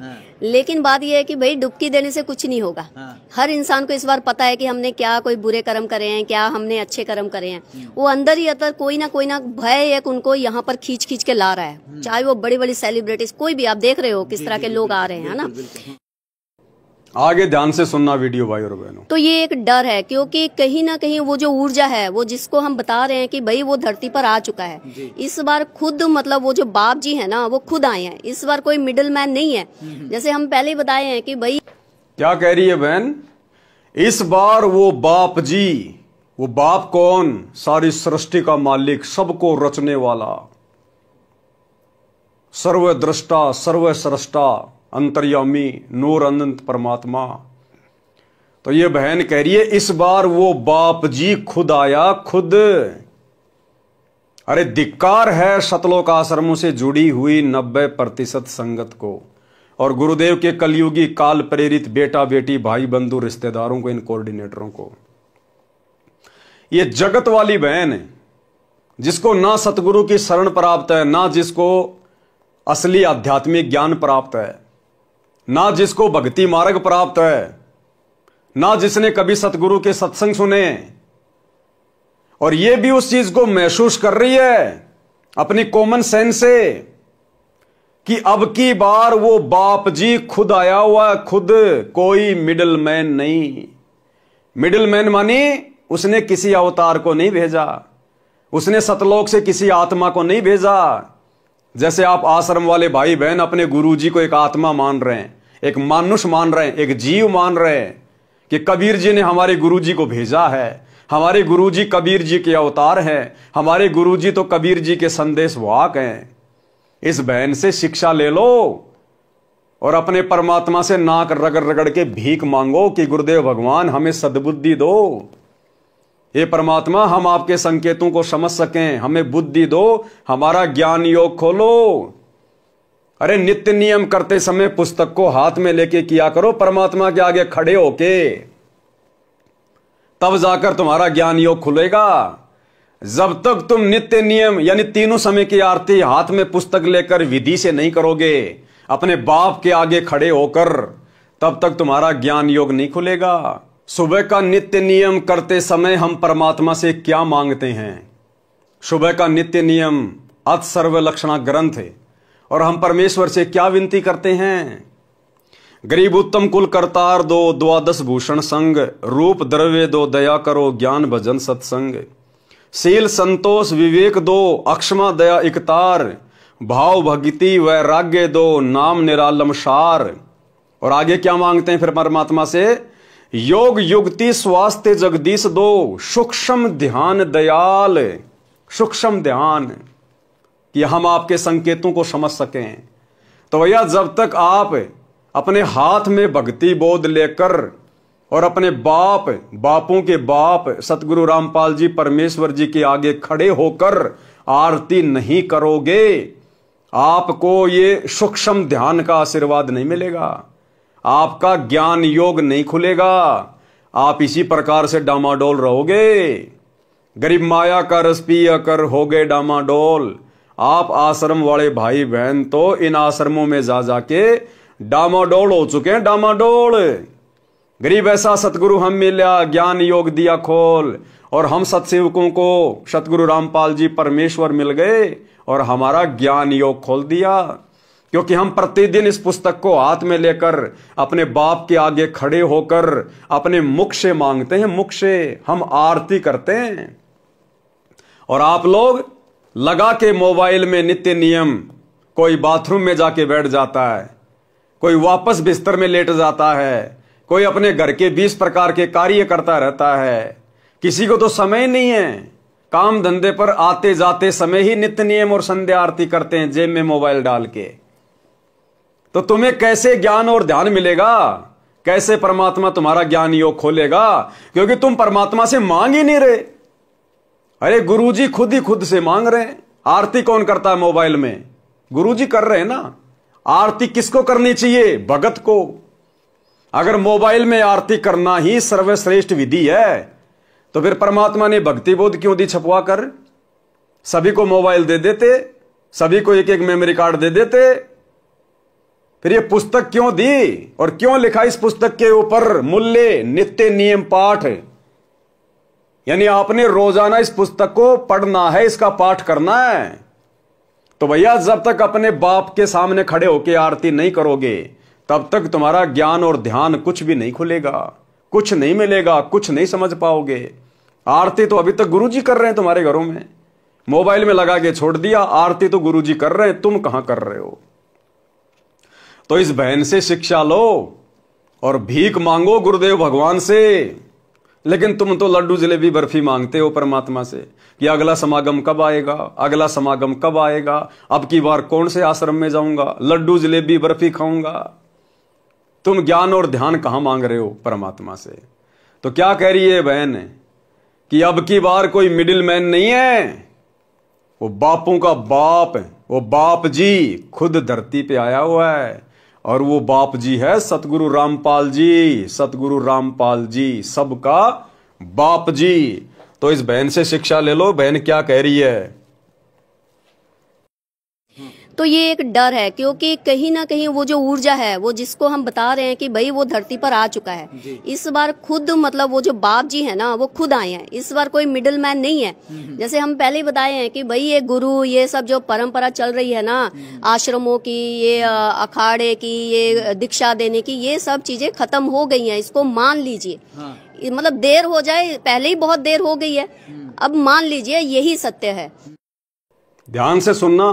तो भाई ये भी इल्यूजन है कि इसी घाट पे नहाओगे तो ये होगा, उस जल में नहाओगे तो ये होगा, इसमें नहाओगे तो। हमने तो पहले ही कह दिया था भाई अपने अपने घरों में बैठो, अपने अपने घर में अपने अपने बाथरूम में नहा लो, आप लोगों को वहां भी मोक्ष की प्राप्ति हो जाएगी। क्योंकि इस वक्त देखिए हम बार बार ये बात कह रहे हैं कि देखिए घर से मत निकलिए। ऑरा जो है ना, वो पूरी यूनिवर्स में, पूरे ब्रह्मांड में फैल चुका है। वो ऑरा जो है, वो ब्लेसिंग जिसके पास जाएगी ना, वो इंसान जहां भी है, अपने घर में एक बंद कमरे में भी बैठा होगा ना, वो आशीर्वाद उसका वहां तक चला जाएगा। उसके लिए क्या कह रही है बहन कि कहीं भी धक्के खाने की जरूरत नहीं है, कहीं भी भटकने की जरूरत नहीं है। वो ओरा यानी वो शक्ति, वो प्रभाव उस बाप जी का, उस परम शक्ति का, सतगुरु रामपाल जी भगवान का इस ब्रह्मांड में चारों तरफ फैल चुका है। और जिसने जैसे कर्म किए होंगे उनको घर बैठे वैसा ही परिणाम मिलेगा। कहीं भटकने की जरूरत नहीं है, धक्के खाने की जरूरत नहीं है। आप और हम संगत वालों के लिए ये विशेष भविष्यवाणी है। 2014 बरवाला कांड, परमात्मा हिसार जेल में जाके बैठ गए। उसके बाद में संगत ने आश्रमों में धक्के नहीं खाने थे, और ना वर्तमान में धक्के खाने चाहिए, ना कहीं पर संगत ने भटकना चाहिए। अगर कुछ करना चाहिए तो मर्यादा में रह के भक्ति, जो 90% संगत नहीं कर रही है। आश्रमों में जाकर केवल आपने मर्यादा तोड़वाई है, भक्ति नहीं बनाई। तो क्या कह रही है बहन कि उस परम शक्ति का जो ओरा है, जो ब्लेसिंग है, जो आशीर्वाद है, वो पूरे ब्रह्मांड में फैला हुआ है, लेकिन मिलेगा उसी को जो मर्यादा में है, जो मर्यादा में है, जो गुरु को इष्ट मानता है, जिनका कनेक्शन अपने गुरु से जुड़ा हुआ है, जिसका नाम खंड नहीं है, जिसकी मर्यादा खंडित नहीं है। वो ब्लेसिंग ऑटोमेटिक उस भगत के पास जाएगी हिसार जेल से। वो चाहे इंग्लैंड में बैठा हो, चाहे जापान में बैठा हो, चाहे हिंदुस्तान में बैठा हो, उसको आश्रमों में धक्के खाने की जरूरत नहीं है। लड्डू जलेबी बर्फी के चक्कर में हरियाई गाय की तरह भटकने की जरूरत नहीं है। यदि कोई भी भगत अपने घर पर बैठकर, यानी अपने घर पे रहकर, अपने गुरुजी की गैर हाजिरी में, जैसे वर्तमान में, और यदि वो मर्यादा में है, भक्ति कर रहा है, अपनी 5 यज्ञ कर रहा है, तो उस भगत के पास गुरुजी का आशीर्वाद वहीं पे पहुंच जाएगा। उस भगत ने आश्रमों में धक्के खाने की जरूरत नहीं है, भटकने की जरूरत नहीं है। ये सांकेतिक भाषा है इसकी। जगत वाले तो कहां समझेंगे, 90% भगत भाई बहन भी नहीं समझ रहे। और हम सत्सेवक समझ भी रहे हैं और महसूस भी कर रहे हैं, और परमात्मा का आशीर्वाद, वो ब्लेसिंग लगातार ले रहे हैं। आप और हम भगत भाई बहन सत्सेवक गुरुदेव के जेल जाने के बाद किसी आश्रम में नहीं गए, कहीं नहीं भटके, बस अपने गुरु को समझ लिया कि गुरु कैसे प्रसन्न होगा, कौन से भक्ति सुक्रम करने से गुरु प्रसन्न रहेगा। हमने वही सुक्रम करने शुरू कर दिए घर बैठे। गुरु को इष्ट मान लिया, परमात्मा मान लिया।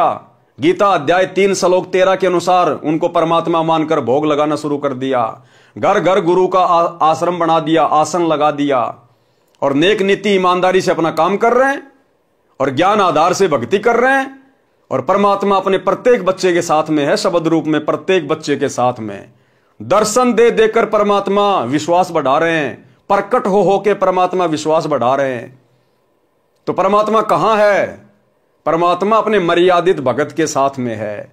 घट हिम गंगा, घट हिम जमुना, घट हिम है जगदीश, सतगुरु तारेंगे। तो हमने किसी भी जगह भटकने की जरूरत नहीं है। हमने परमात्मा का आशीर्वाद, वो ब्लेसिंग प्राप्त करने वाले अच्छे भक्ति कर्म करने हैं। हमने मर्यादा में रहकर परमात्मा को प्रसन्न करना है, ताकि वो ब्लेसिंग हमें मिलती रहे और उस आशीर्वाद, उस ब्लेसिंग के बदौलत ही हम भक्ति पर टिक पाएंगे। तो ये बहन ये बात कहना चाह रही है। इस बात को दुनिया वाले तो छोड़ो, हमारे 90% भाई बहन जो आश्रमों से जुड़े हुए हैं वो भी नहीं समझ पा रहे, और स्पष्ट कह रही है कि वो सबका बाप जी खुद आ गया, खुद। तो इस बात को किसने समझा? इस बहन के इन शब्दों को किसने पकड़ा, किसने समझा? केवल सत्सेवकों ने। बाकी वीडियो बना बना के तो आश्रम वाले भी डाल रहे हैं कि इस बहन की भविष्यवाणी सतगुरु रामपाल जी के ऊपर फिट बैठ रही है, फिट बैठ रही है।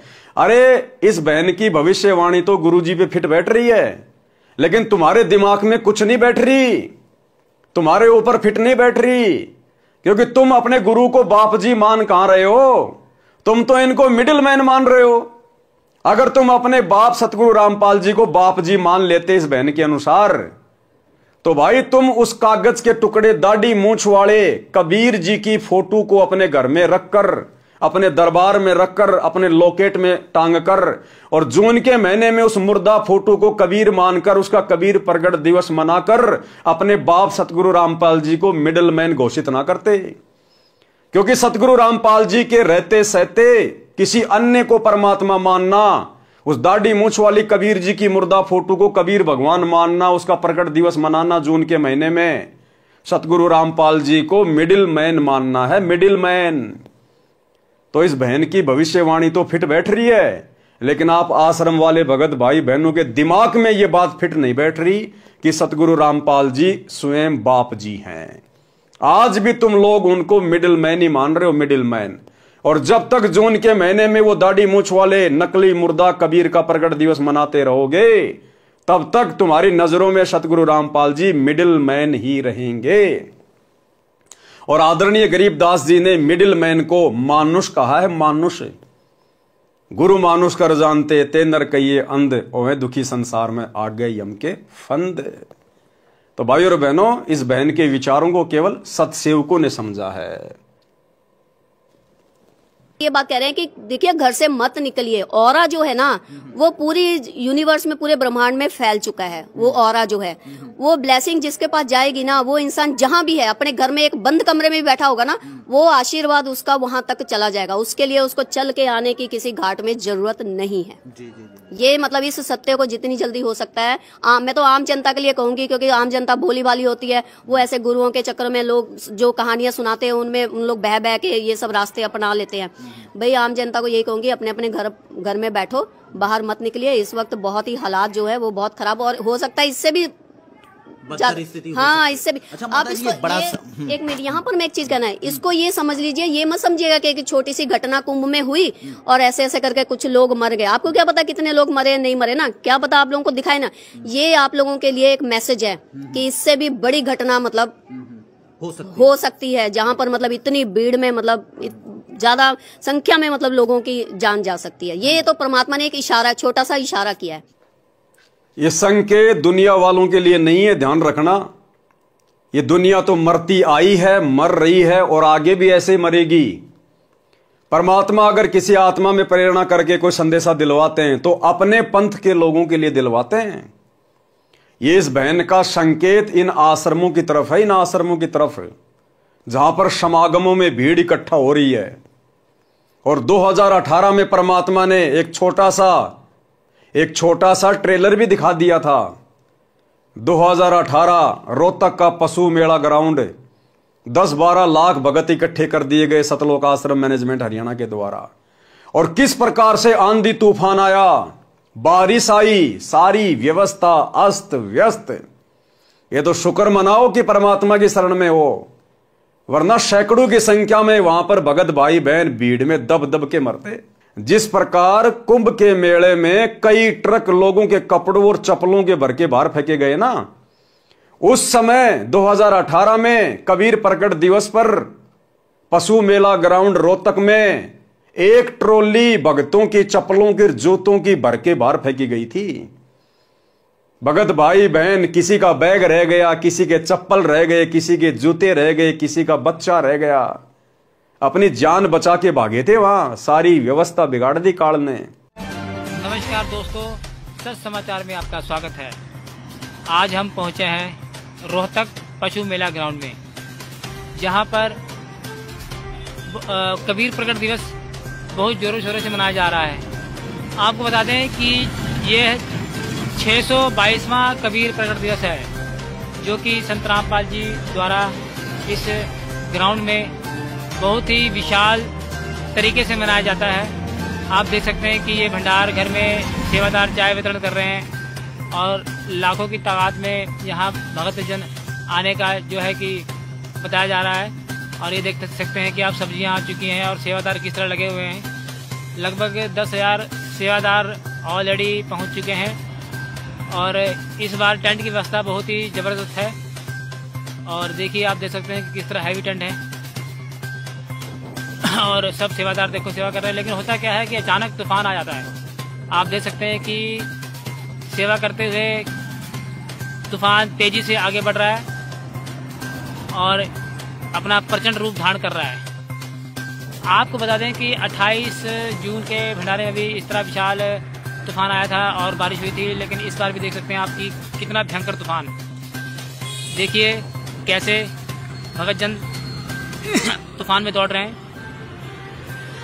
आप देख सकते हैं कि देखिए बहुत ही तेज गति से तूफान है,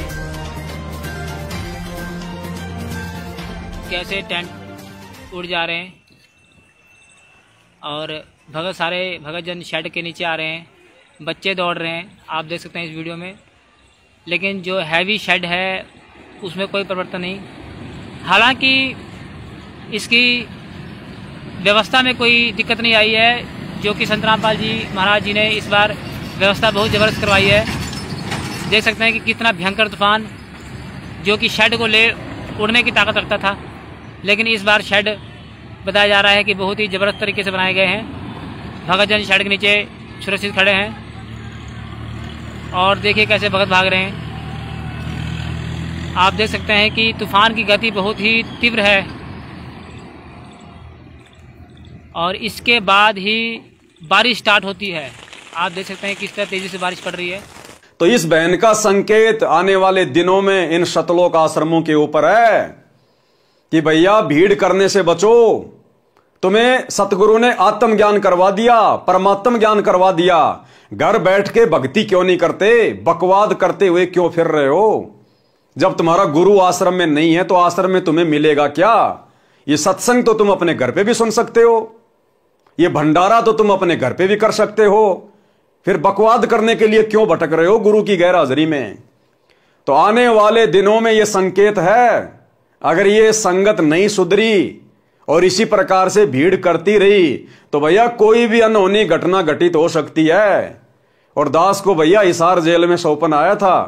दास ने पहले भी जिक्र किया है कि परमात्मा ने मुझे भयंकर आग लगती हुई दिखाई इन शतलोक आश्रमों में, और जले हुए भगत, कोई आधा जला हुआ है, कोई पूरा जल गया, लाशों का ढेर लगा हुआ दिखाया था। तो यही संकेत ये बहन कर रही है। तो भैया समझदारी इसी में है, ज्ञान को आधार बनाओ, घर को आश्रम बनाओ और गुरु को भगवान बनाओ और नेक नीति ईमानदारी से काम धंधा करो, अपनी भक्ति करो, बकवादों में पैर मत दो। ये परीक्षा का समय चल रहा है, युग परिवर्तन का दौर है। ज्यों ज्यों हम आगे बढ़ेंगे 2028 तक, आपको हर प्रकार से काल का षड्यंत्र, काल का भयंकर जाल चारों तरफ बिछा हुआ दिखाई देगा, लेकिन उस समय बाहर नहीं निकल पाओगे। फिर अभी भी मौका है, अभी भी मौका है। 2025 में संभल जाओ, सुधर जाओ। हो सकता है ये साल परमात्मा अपने भक्तों को लास्ट मौका दे दे कि भैया 2025 तक भी संभल जाओ, सुधर जाओ, अन्यथा फिर आने वाले समय में पश्चाताप करने का मौका भी नहीं मिलेगा। संभलना तो बहुत दूर की बात है, पश्चाताप करने का मौका भी नहीं मिलेगा। तो इन आत्माओं में परमात्मा ही प्रेरणा करते हैं और इस बहन की तो घर बैठे बैठे सेवा लग गई। अब इस वीडियो के माध्यम से जितने भी सत्सेवक भाई बहन ये संदेश सुनेंगे, देखेंगे, समझेंगे, उनका विश्वास अपने गुरुदेव भगवान में और ज्यादा दृढ़ होगा कि हमें तो विश्वास था ही था कि हमारे गुरुदेव सबके बाप जी हैं, लेकिन परमात्मा ऐसी आत्माओं से भी संदेशा दिलवा रहे हैं जो गुरु जी के आसपास भी नहीं है, फिर भी वो संकेतों में कह रही हैं कि वो सबका बाप आ चुका है। अब वो सबका बाप कौन है, ये बात आप और हमें भली भांति पता है। तो इस आत्मा की भी बैठे बैठे सेवा लग गई है। तो भाई और बहनों, अब हम आगे बढ़ते हैं अपने आज के टॉपिक के ऊपर। तो यही सारी बातें बार बार केशव जी कबीर परमात्मा से कह रहे हैं कि हे परमात्मा, आप सतलोक को वापस चलो। आप कैसे इन लोगों को ज्ञान समझाओगे, कैसे ये लोग भक्ति करेंगे? ना इनका शरीर ढंग का, ना इनके विचार ढंग के, शरीर में इनके नरक भरा पड़ा है। तो केशव जी ने भी हाथ खड़े कर लिए।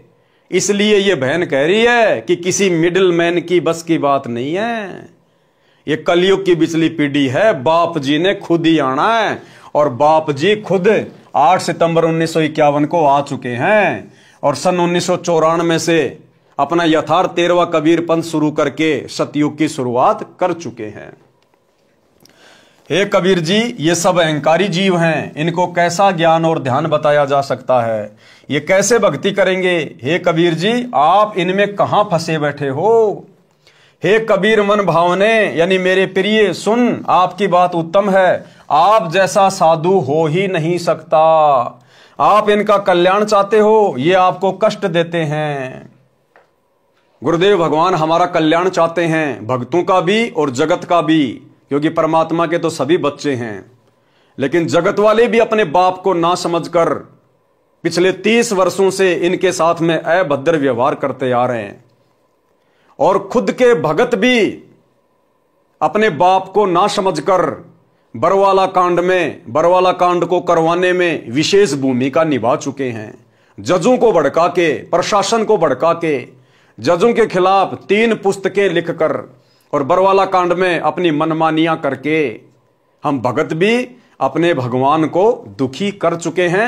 और वर्तमान में भी 2014 बरवाला कांड के बाद से लेकर वर्तमान 2024 तक भी सतलोक आश्रम मैनेजमेंट हरियाणा ने ना जाने कितने भक्ति विरुद्ध कर्म करके राजनीति करना, स्टेडियम बनाना, हॉस्पिटल बनाना, गुंडों की सीबीआई जांच करवाना, चंदे के रूप में उनको पैसे देना, आरक्षण में भक्तों को बैठाना, चंदे के रूप में जाट आरक्षण में पैसे देना, दुनिया भर की धर्मशालाएं बनवाना, लोगों के लिए रोडे बनवाना जो कि प्रशासन का काम होता है, फ्री में बसें चलाना, एम्बुलेंस चलाना, दुनिया भर का ऋण वो कर्जा भक्तों के ऊपर चढ़ा रहे हैं, क्योंकि सारी व्यवस्थाएं भक्तों के दान से की जा रही हैं।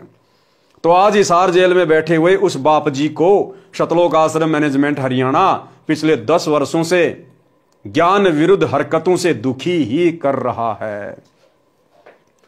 आपकी बात उत्तम है, आप जैसा साधु हो ही नहीं सकता। आप इनका कल्याण चाहते हो, ये आपको कष्ट देते हैं। उस लोक में जहां आपका निवास है, 5 तत्व की देही नहीं है, दम यानी श्वास से भी उस शरीर का कोई संबंध नहीं है, बिना श्वास का अविनाशी शरीर है। कबीर जी ने उत्तर दिया। अब कबीर परमेश्वर सतगुरु रामपाल जी भगवान ने, जो कि 650 साल पहले काशी में प्रकट थे, परमेश्वर ने केशव जी की इन तमाम बातों का क्या जवाब दिया कि आखिर मैं क्यों इस गंदे लोक में इतने दिनों से पड़ा हुआ हूं, क्यों मैं बार बार सतलोक को छोड़कर यहां आता हूं, क्यों मैं इन आत्माओं की गालियां खा खा के, इनकी मार पिटाई खा खा कर भी इनके आत्म कल्याण के विषय में सोचता हूं, ये मेरे क्या लगते हैं। पारक के अंक की वाणी नंबर 887 से 924।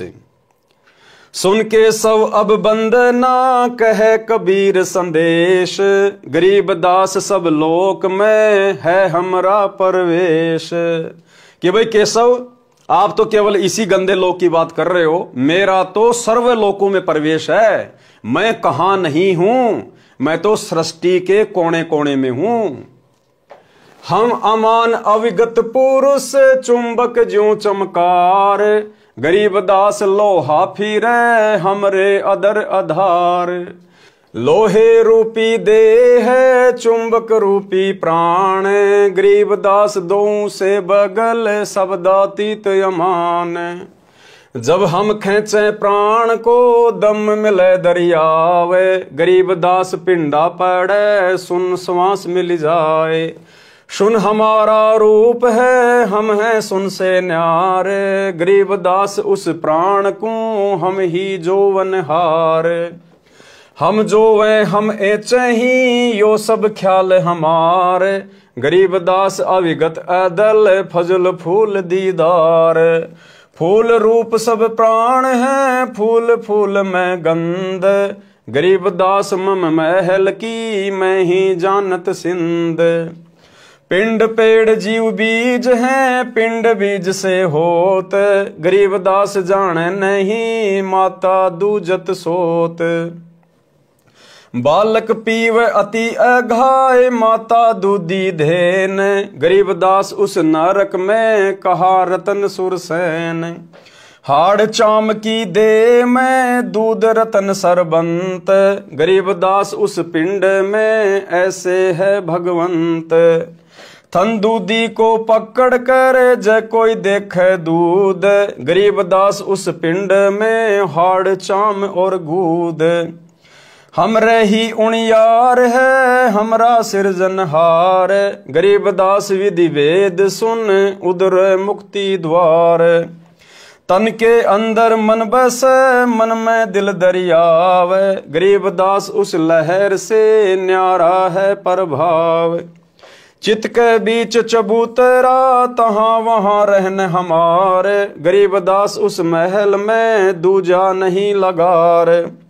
हृदय की खिड़की खुले एनक मध्य अनूप, गरीबदास घट घट बस रहे गगन जलकूप। जल से गगन ने भीजी है नहीं सुखावे धूप, गरीबदास मम देश यों सुन से न्यारा रूप। हम हैं सुन सनेहिया सुन के सब करतार, गरीबदास हम चरण से उतर जीव अपार।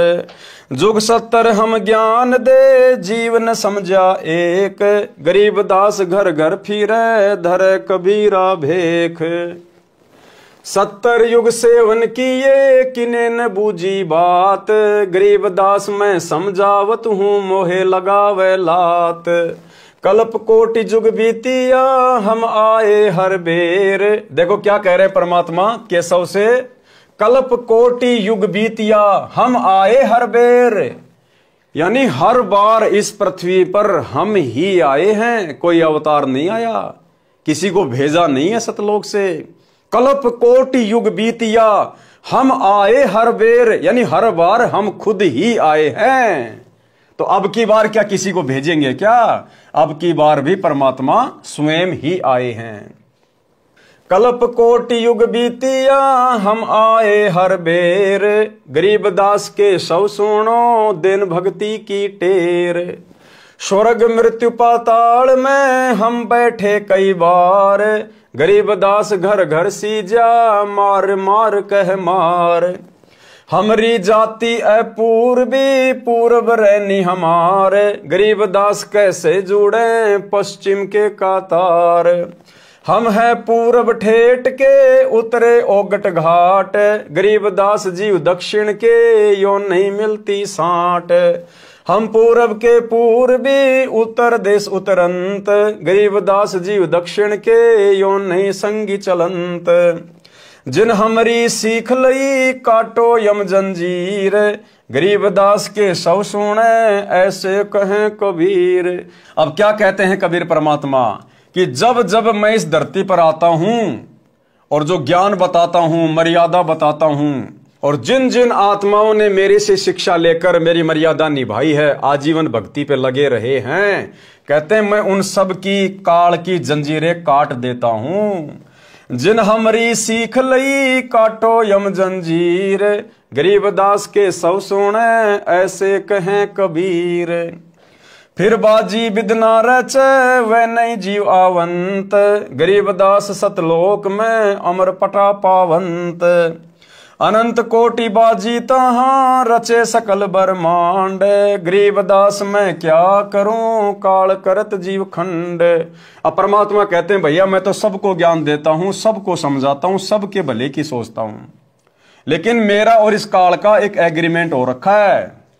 जब मैं प्रथम बार यहां पर आया था काल की तपतशिला पर, तो काल ने मेरे से वचन लिया था कि परमात्मा आप नीचे जाओगे, सबको ज्ञान दोगे, सतलोक लेके जाओगे, तो फिर मेरा पेट कैसे भरेगा? तो काल ने परमात्मा से वचन लिया था कि परमेश्वर, आप केवल उन्हीं आत्माओं को सतलोक लेके जाना जो आपके इतने प्रयत्न, इतने संघर्ष के बाद, इतने सत्संग करने के बाद जो आपके ज्ञान पर दृढ़ रहे, जो आपकी शिक्षाओं पर चले, आपकी आज्ञा में चले, जो आपकी मर्यादाओं में चले, केवल उन्हीं आत्माओं को, उन्हीं जीवों को आप सतलोक में लेके जाना, बाकी को मेरे लिए यहीं छोड़ देना। तो भाई और बहनों, अभी तक तो केवल साथ संगति से जुड़े हुए भगत भाई बहनों का सौभाग्य है जो हम परमेश्वर की प्रत्येक मर्यादाओं को फॉलो करते हुए, ज्ञान आधार से भक्ति करते हुए परमेश्वर के संग चलने को तैयार हो रहे हैं। बाकी सतलोक आश्रमों से जुड़े हुए भाई बहन वर्तमान समय 2024 तक पूरी तरह से खंडित हैं, परमेश्वर की हर प्रकार की मर्यादाओं को तोड़ के बैठे हैं, देखा देखी में महाभारत की गांधारी की तरह आंखों पर जानबूझकर काली पट्टी बांध कर बैठे हुए हैं। अनंत कोटि बाजी जहां रचे सकल ब्रह्मांड, गरीब दास मैं क्या करूं काल करत जीव खंड। किलों काल निकंद हूं जीव विध्वंस नहीं होए, गरीब दास जुल्हा कहे शब्द न बूझे कोई। परमात्मा कहते हैं, भाई केशव, मैं इतना सक्षम हूं, इतना समर्थ हूं, मैं इस काल को बांध के रख सकता हूं, बांध के। किलों काल निकंद हूं, कील मानी बांध देना, निष्क्रिय कर देना, और यह काल मेरी किसी भी आत्मा को परेशान नहीं कर सकता यदि कोई मेरे शब्द के ऊपर टिका रहे तो। लेकिन शब्द न बूझे कोई, लेकिन कोई मेरी शिक्षाओं पर टिक नहीं पाता, मर्यादाओं पर रह नहीं पाता। कीलों काल निकंद हूं जीव विध्वंस नहीं होए, गरीब दास जुल्हा कहे शब्द न बूझे कोई। मनुष्य जीव की क्या बात है पशु पक्षी परवान, गरीब दास जुल्हा कहे करी हूं हंस अमान। कि भैया स्त्री और पुरुषों की तो बात ही छोड़ दो, मैं तो पशु पक्षियों को भी मोक्ष दे सकता हूं यदि मेरी मर्यादा में रहें तो। मैं बंजारा आदि का याई हमारी साठ, गरीब दास जीव अभय करी बोहर न आवे बाट। कि मैं तो इस खेल का खिलाड़ी हूं, मैं बंजारा आदि का, बंजारा यानी व्यापारी, और याई हमारी साठ, यही हमारा व्यापार है। कौन सा? जीवों को भक्ति करवाकर सतलोक लेकर जाना। मैं बंजारा आदि का याई हमारी साठ, गरीब दास जीव अभय करी बोहर न आवे बाट। जीव को अभय करने का मतलब है सतलोक में बैठा देना। एक गाड्डे एक जारी ये नहीं मोय सुहाए, गरीब दास सतलोक में देऊं जीव मिलाए। सुन के सब सायब दणी मैं हूं तुम्हारा दास, गरीब दास तुम हुक्म से काटत जीव की फांस। अब देखो कितनी गहरी शिक्षा है भाई और बहनों। ये बातें कौन कह रहे हैं? कबीर परमात्मा। किससे कह रहे हैं? केशव जी से। तो कबीर जी केशव जी से क्या कह रहे हैं? जबकि केशव कौन थे? खुद परमात्मा ही थे। उसके बावजूद भी कबीर जी अपने आप को केशव जी का दास बता रहे हैं। और क्या कह रहे हैं? सुन केशव साहिब धनी। केशव जी को यानी अपने ही दूसरे रूप को साहिब कह रहे हैं, धनी कह रहे हैं, परमात्मा कह रहे हैं। सुन केशव साहिब धनी मैं हूं तुम्हारा दास, कि मैं तो तुम्हारा दास हूं। खुद परमात्मा कबीर जी केशव से कह रहे कि मैं तो तुम्हारा दास हूं। इसी प्रकार सतगुरु रामपाल जी परमेश्वर सन 1994 से अपने आप को छुपाते हुए स्वयं कबीर भगवान होते हुए और उस नकली फोटो को, दाढ़ी मूंछ वाली कबीर जी की समझे जाने वाली नकली फोटो को क्या कह रहे हैं? साहेब, कबीर साहेब धनी। और मैं तो इनका कुत्ता हूं, मैं तो इनका दास हूं। तो भाई और बहनों, हमें समझ जाना चाहिए ये संदेश, ये पुस्तकों में संकेत परमात्मा ने क्यों किए, किस लिए किए, कि ये परमात्मा तो काल के साथ किए गए एग्रीमेंट के अनुसार अपने आप को स्पष्ट रूप से भगवान नहीं कहेगा। अपने आप को कबीर का भेजा हुआ कुत्ता कहेगा, उसका दास कहेगा, उसका नौकर कहेगा, उसका गुलाम कहेगा। लेकिन अब आप और हमने समझना पड़ेगा कि आत्मा आत्मा का उद्धार नहीं कर सकती। स्वयं बाप जी ही अपने बच्चों को काल के जाल से निकाल कर लेकर जा सकता है। तो 650 साल पहले भी परमात्मा कबीर जी केशव जी से क्या कह रहे हैं, अपने दूसरे रूप से क्या कह रहे हैं? उनको साहिब कह रहे हैं, उनको धनी कह रहे हैं और कह रहे हैं मैं तो तुम्हारे आशीर्वाद से यहां जीवों का मोक्ष करने आया हूं। तो वही लीला वर्तमान में सतगुरु रामपाल जी भगवान स्वयं कबीर परमात्मा होते हुए और उस कागज के मुर्दा टुकड़े को, दाढ़ी मूंछ वाली कबीर जी की फोटो को परमात्मा कह रहे हैं, कबीर कह रहे हैं, भगवान कह रहे हैं। लेकिन आप और हमने तो समझना चाहिए इतना ज्ञान लेने के बाद, अरे गुरुदेव की तो शुरुआत में मजबूरी थी अपने आप को सीधे सीधे कबीर जी ना कहना और उस कागज की मुर्दा फोटो को कबीर जी बताना। अगर उस समय गुरुदेव कह दें कि मैं कबीर हूं, 650 साल पहले मैं ही आया था काशी में, आप और हम उस परमात्मा में 100 दोष देख लेते कि पाखंडी अपने आप को कबीर कह रहा है, भगवान कह रहा है, गांव दनाने का रामपाल जाट हमारी आंखों के सामने पैदा हुआ है। हम इनके सत्संग भी सुनना पसंद नहीं करते, इसलिए परमात्मा ने हमारी छोटी बुद्धि को देखते हुए स्वयं को छुपाया और अपने आप को कबीर जी का दास कहा। लेकिन अब 30 साल हो चुकी हैं। अरे 30 साल तक यदि किसी गधे का कान पकड़ के रोजाना गीता पढ़ाई जाए, वो भी बैकुंठ जाने को तैयार हो जाएगा। और हम भगत भाई बहन उस गधे से भी गए गुजरे, आज तक अपने भगवान को नहीं पहचान पाए, आज तक गुरु में परमात्मा नहीं देख पा रहे, फिर भला कैसे सतलोक जाएंगे। सुन के सब साहिब धनी मैं हूं तुम्हारा दास, गरीब दास तुम हुक्म से काटत जीव की फांस। मुझ आजिज की कल्प सुनी तुम उतरे तत्काल, गरीब दास जुल्हा कहे मग जीन्या पंथ बाल। अब देखो आपको हर प्रकार के संकेत मिलेंगे यहां पर, हर प्रकार के संकेत। अब खुद कबीर परमात्मा अपने दूसरे रूप केशव जी से क्या कह रहे हैं, मुझ आजिज की कल्प सुनी कि हे केशव जी आपने मुझ दास की प्रार्थना सुनी, अर्ज सुनी, अरदास सुनी और क्या किया, तुम उतरे तत्काल और तुम सतलोक से तत्काल नीचे उतरे हो।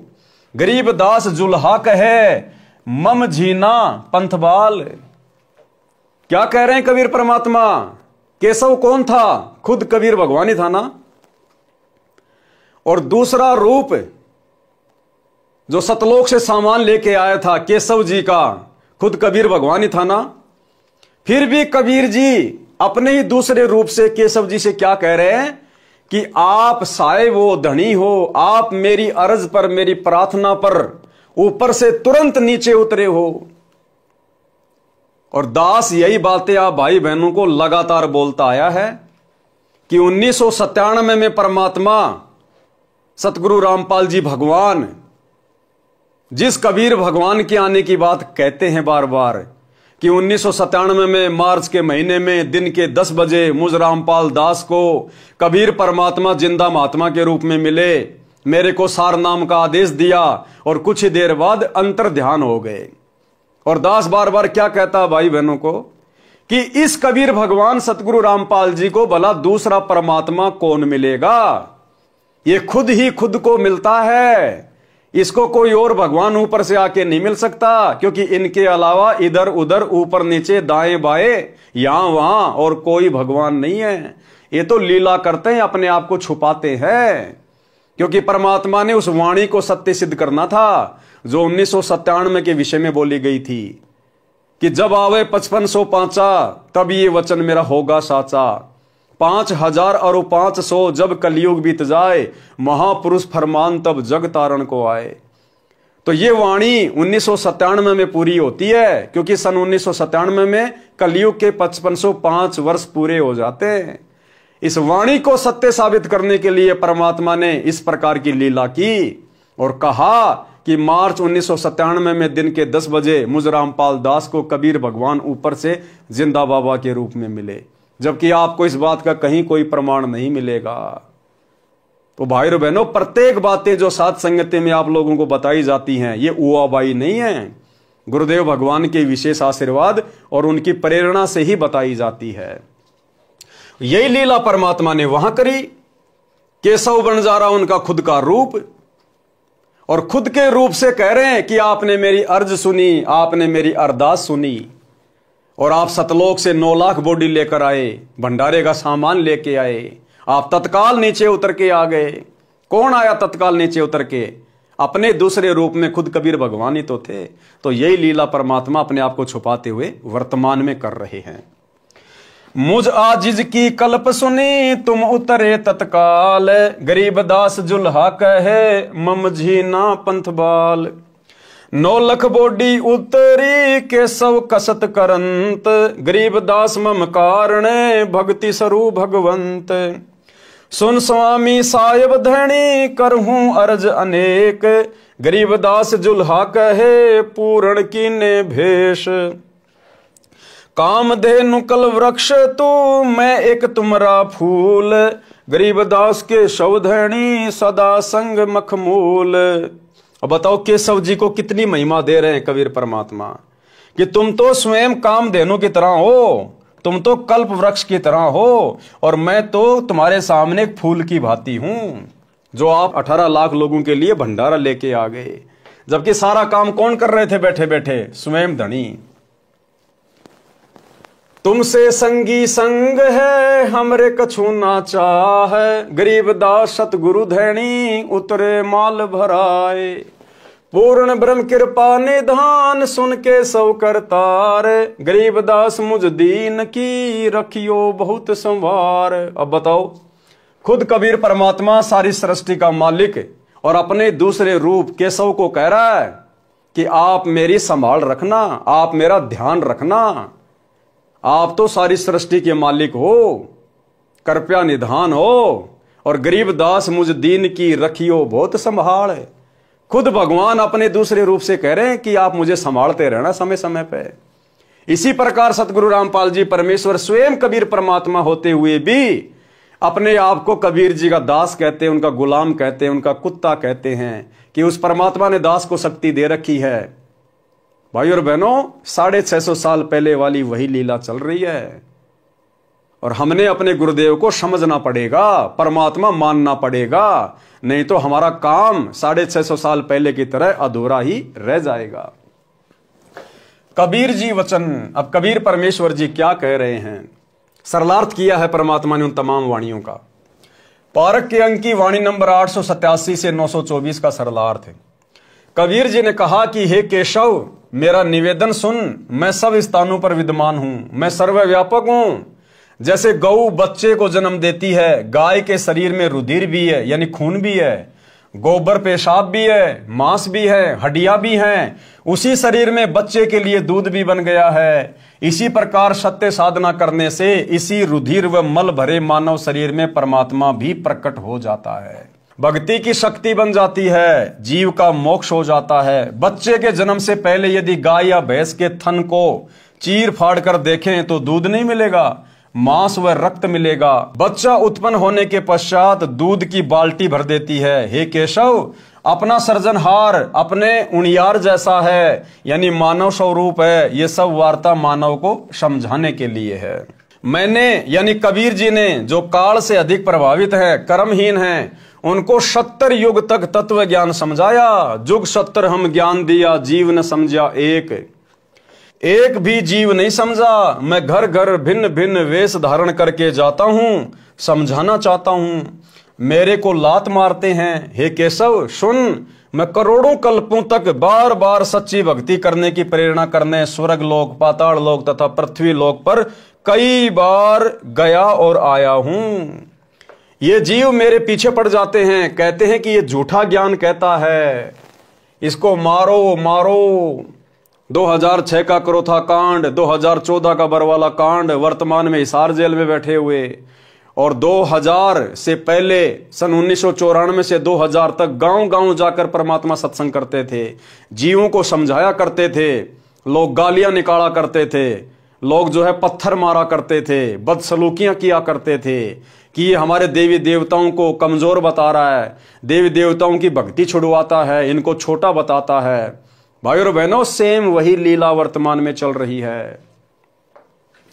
हम पूर्व के यानी ऊपर सतलोक के रहने वाले हैं, जीव पश्चिम के हैं, इसलिए बोली मिलती नहीं है। परमात्मा हमें समझाना चाहते हैं, गुरुदेव कह रहे हैं कि हम तो पूर्व देश के हैं यानी सतलोक के हैं, और ये जो जीव हैं 21 ब्रह्मांड के प्राणी, ये हैं पश्चिम के। और पूर्व और पश्चिम वालों की आपस में भाषा मिलती नहीं है। जैसे विश्व के मानचित्र में जो पूर्व में देश हैं, जैसे अमेरिका है, इंग्लैंड है, ब्रिटेन है, ये हैं, और जो पश्चिम दिशा है उसमें हमारा ये भारत देश आता है। तो अमेरिका की भाषा में, यानी जो पूर्व में देश हैं उनकी भाषा में, उनके व्यवहार में, उनकी संस्कृति में, और हमारा जो भारत देश है जो पश्चिम में है, यहाँ की भाषा में, यहाँ के लोगों के आचार विचार व्यवहार में, संस्कृति में रात दिन का अंतर है। वो हिंदी नहीं जानते, हम लोग अंग्रेजी नहीं जानते। इसी प्रकार परमात्मा कहते हैं कि मैं तो पूर्व देश का रहने वाला हूं, सतलोक का रहने वाला हूं, और ये है पश्चिम के।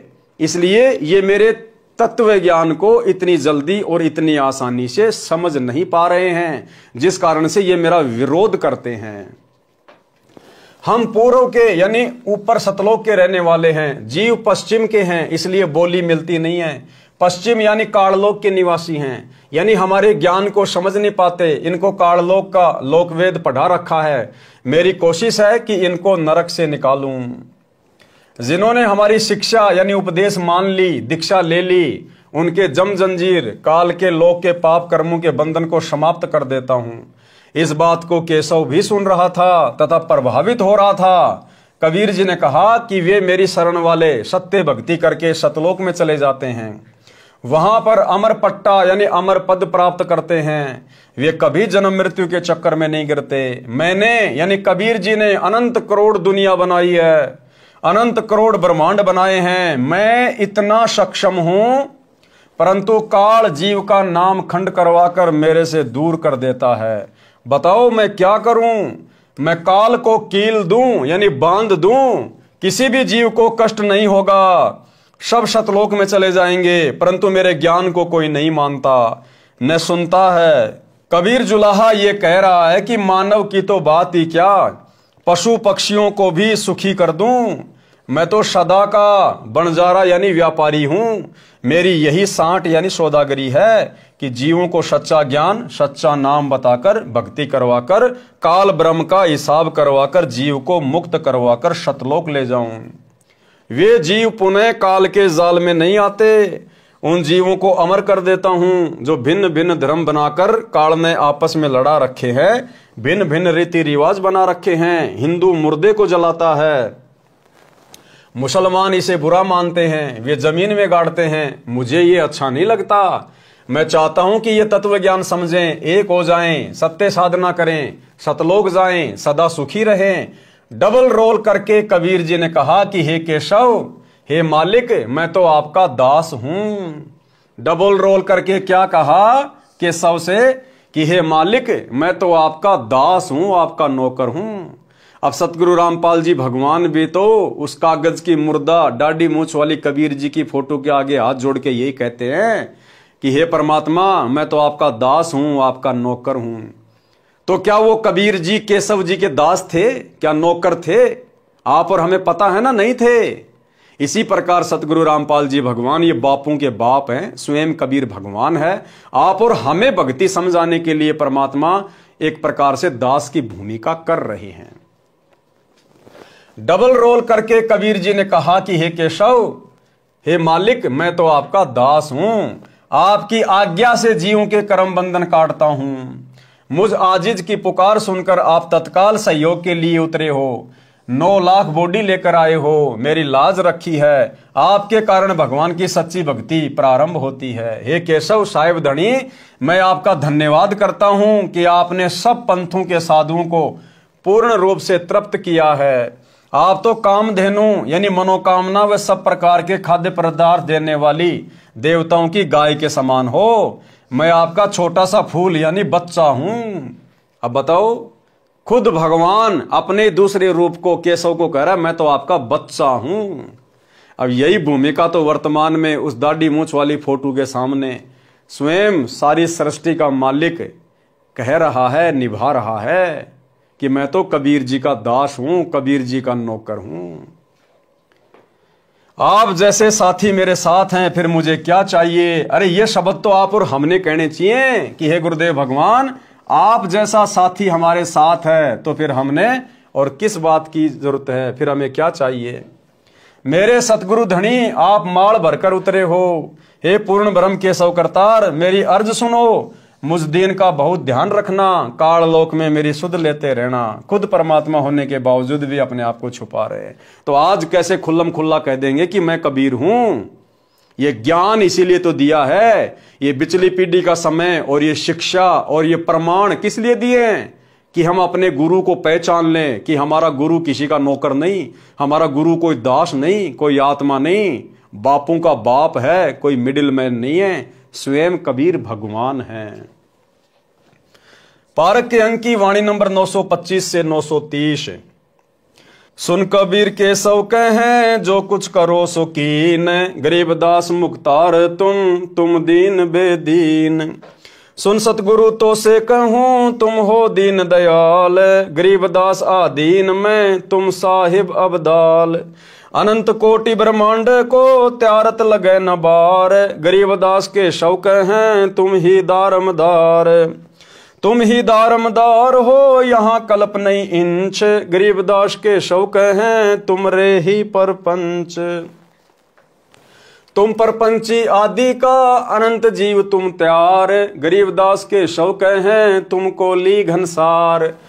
अनंत लोक ताना तण्या गुद्दी गाठी तू बीन, गरीबदास के शौक हैं तुम कोली परवीन। केशव जी के वचन तथा भंडारा संपन्न की वाणी। अब भाई और बहनों, आज की वीडियो में हम केवल इतना ही लेंगे। कल रात्रि 8 बजे सभी भाई बहन फिर से लाइव जुड़िएगा। आगे कबीर परमात्मा की और केशव जी की और क्या क्या बातचीत होती है, और काशी में जो भंडारा परमात्मा ने करवाया अपने 18 लाख से अधिक आत्माओं को, फिर उसमें परमेश्वर ने और क्या क्या ज्ञान गोष्ठी की, और किस प्रकार से आत्माएं भंडारा लेकर तृप्त हुई, और कैसे परमात्मा की जय जयकार करने लगी, और कैसे सिकंदर लोदी का धार्मिक गुरु शेख तकी अंत में फिर भी बाज नहीं आया, और कैसे परमात्मा ने अंत में उसको उसके कर्मों की सजा दी। तो कल रात्रि 8 बजे सभी भाई बहन फिर से लाइव जुड़िए। तब तक गुरुदेव भगवान हम सबको आज्ञा दें, इजाजत दें, आशीर्वाद दें। बंदी छोड़ सतगुरु रामपाल जी भगवान की जय हो।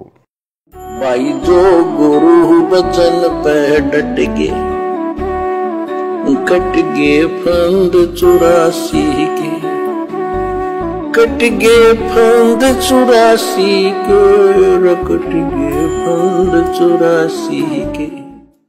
भाई जो गुरु बचन पे डट के, कट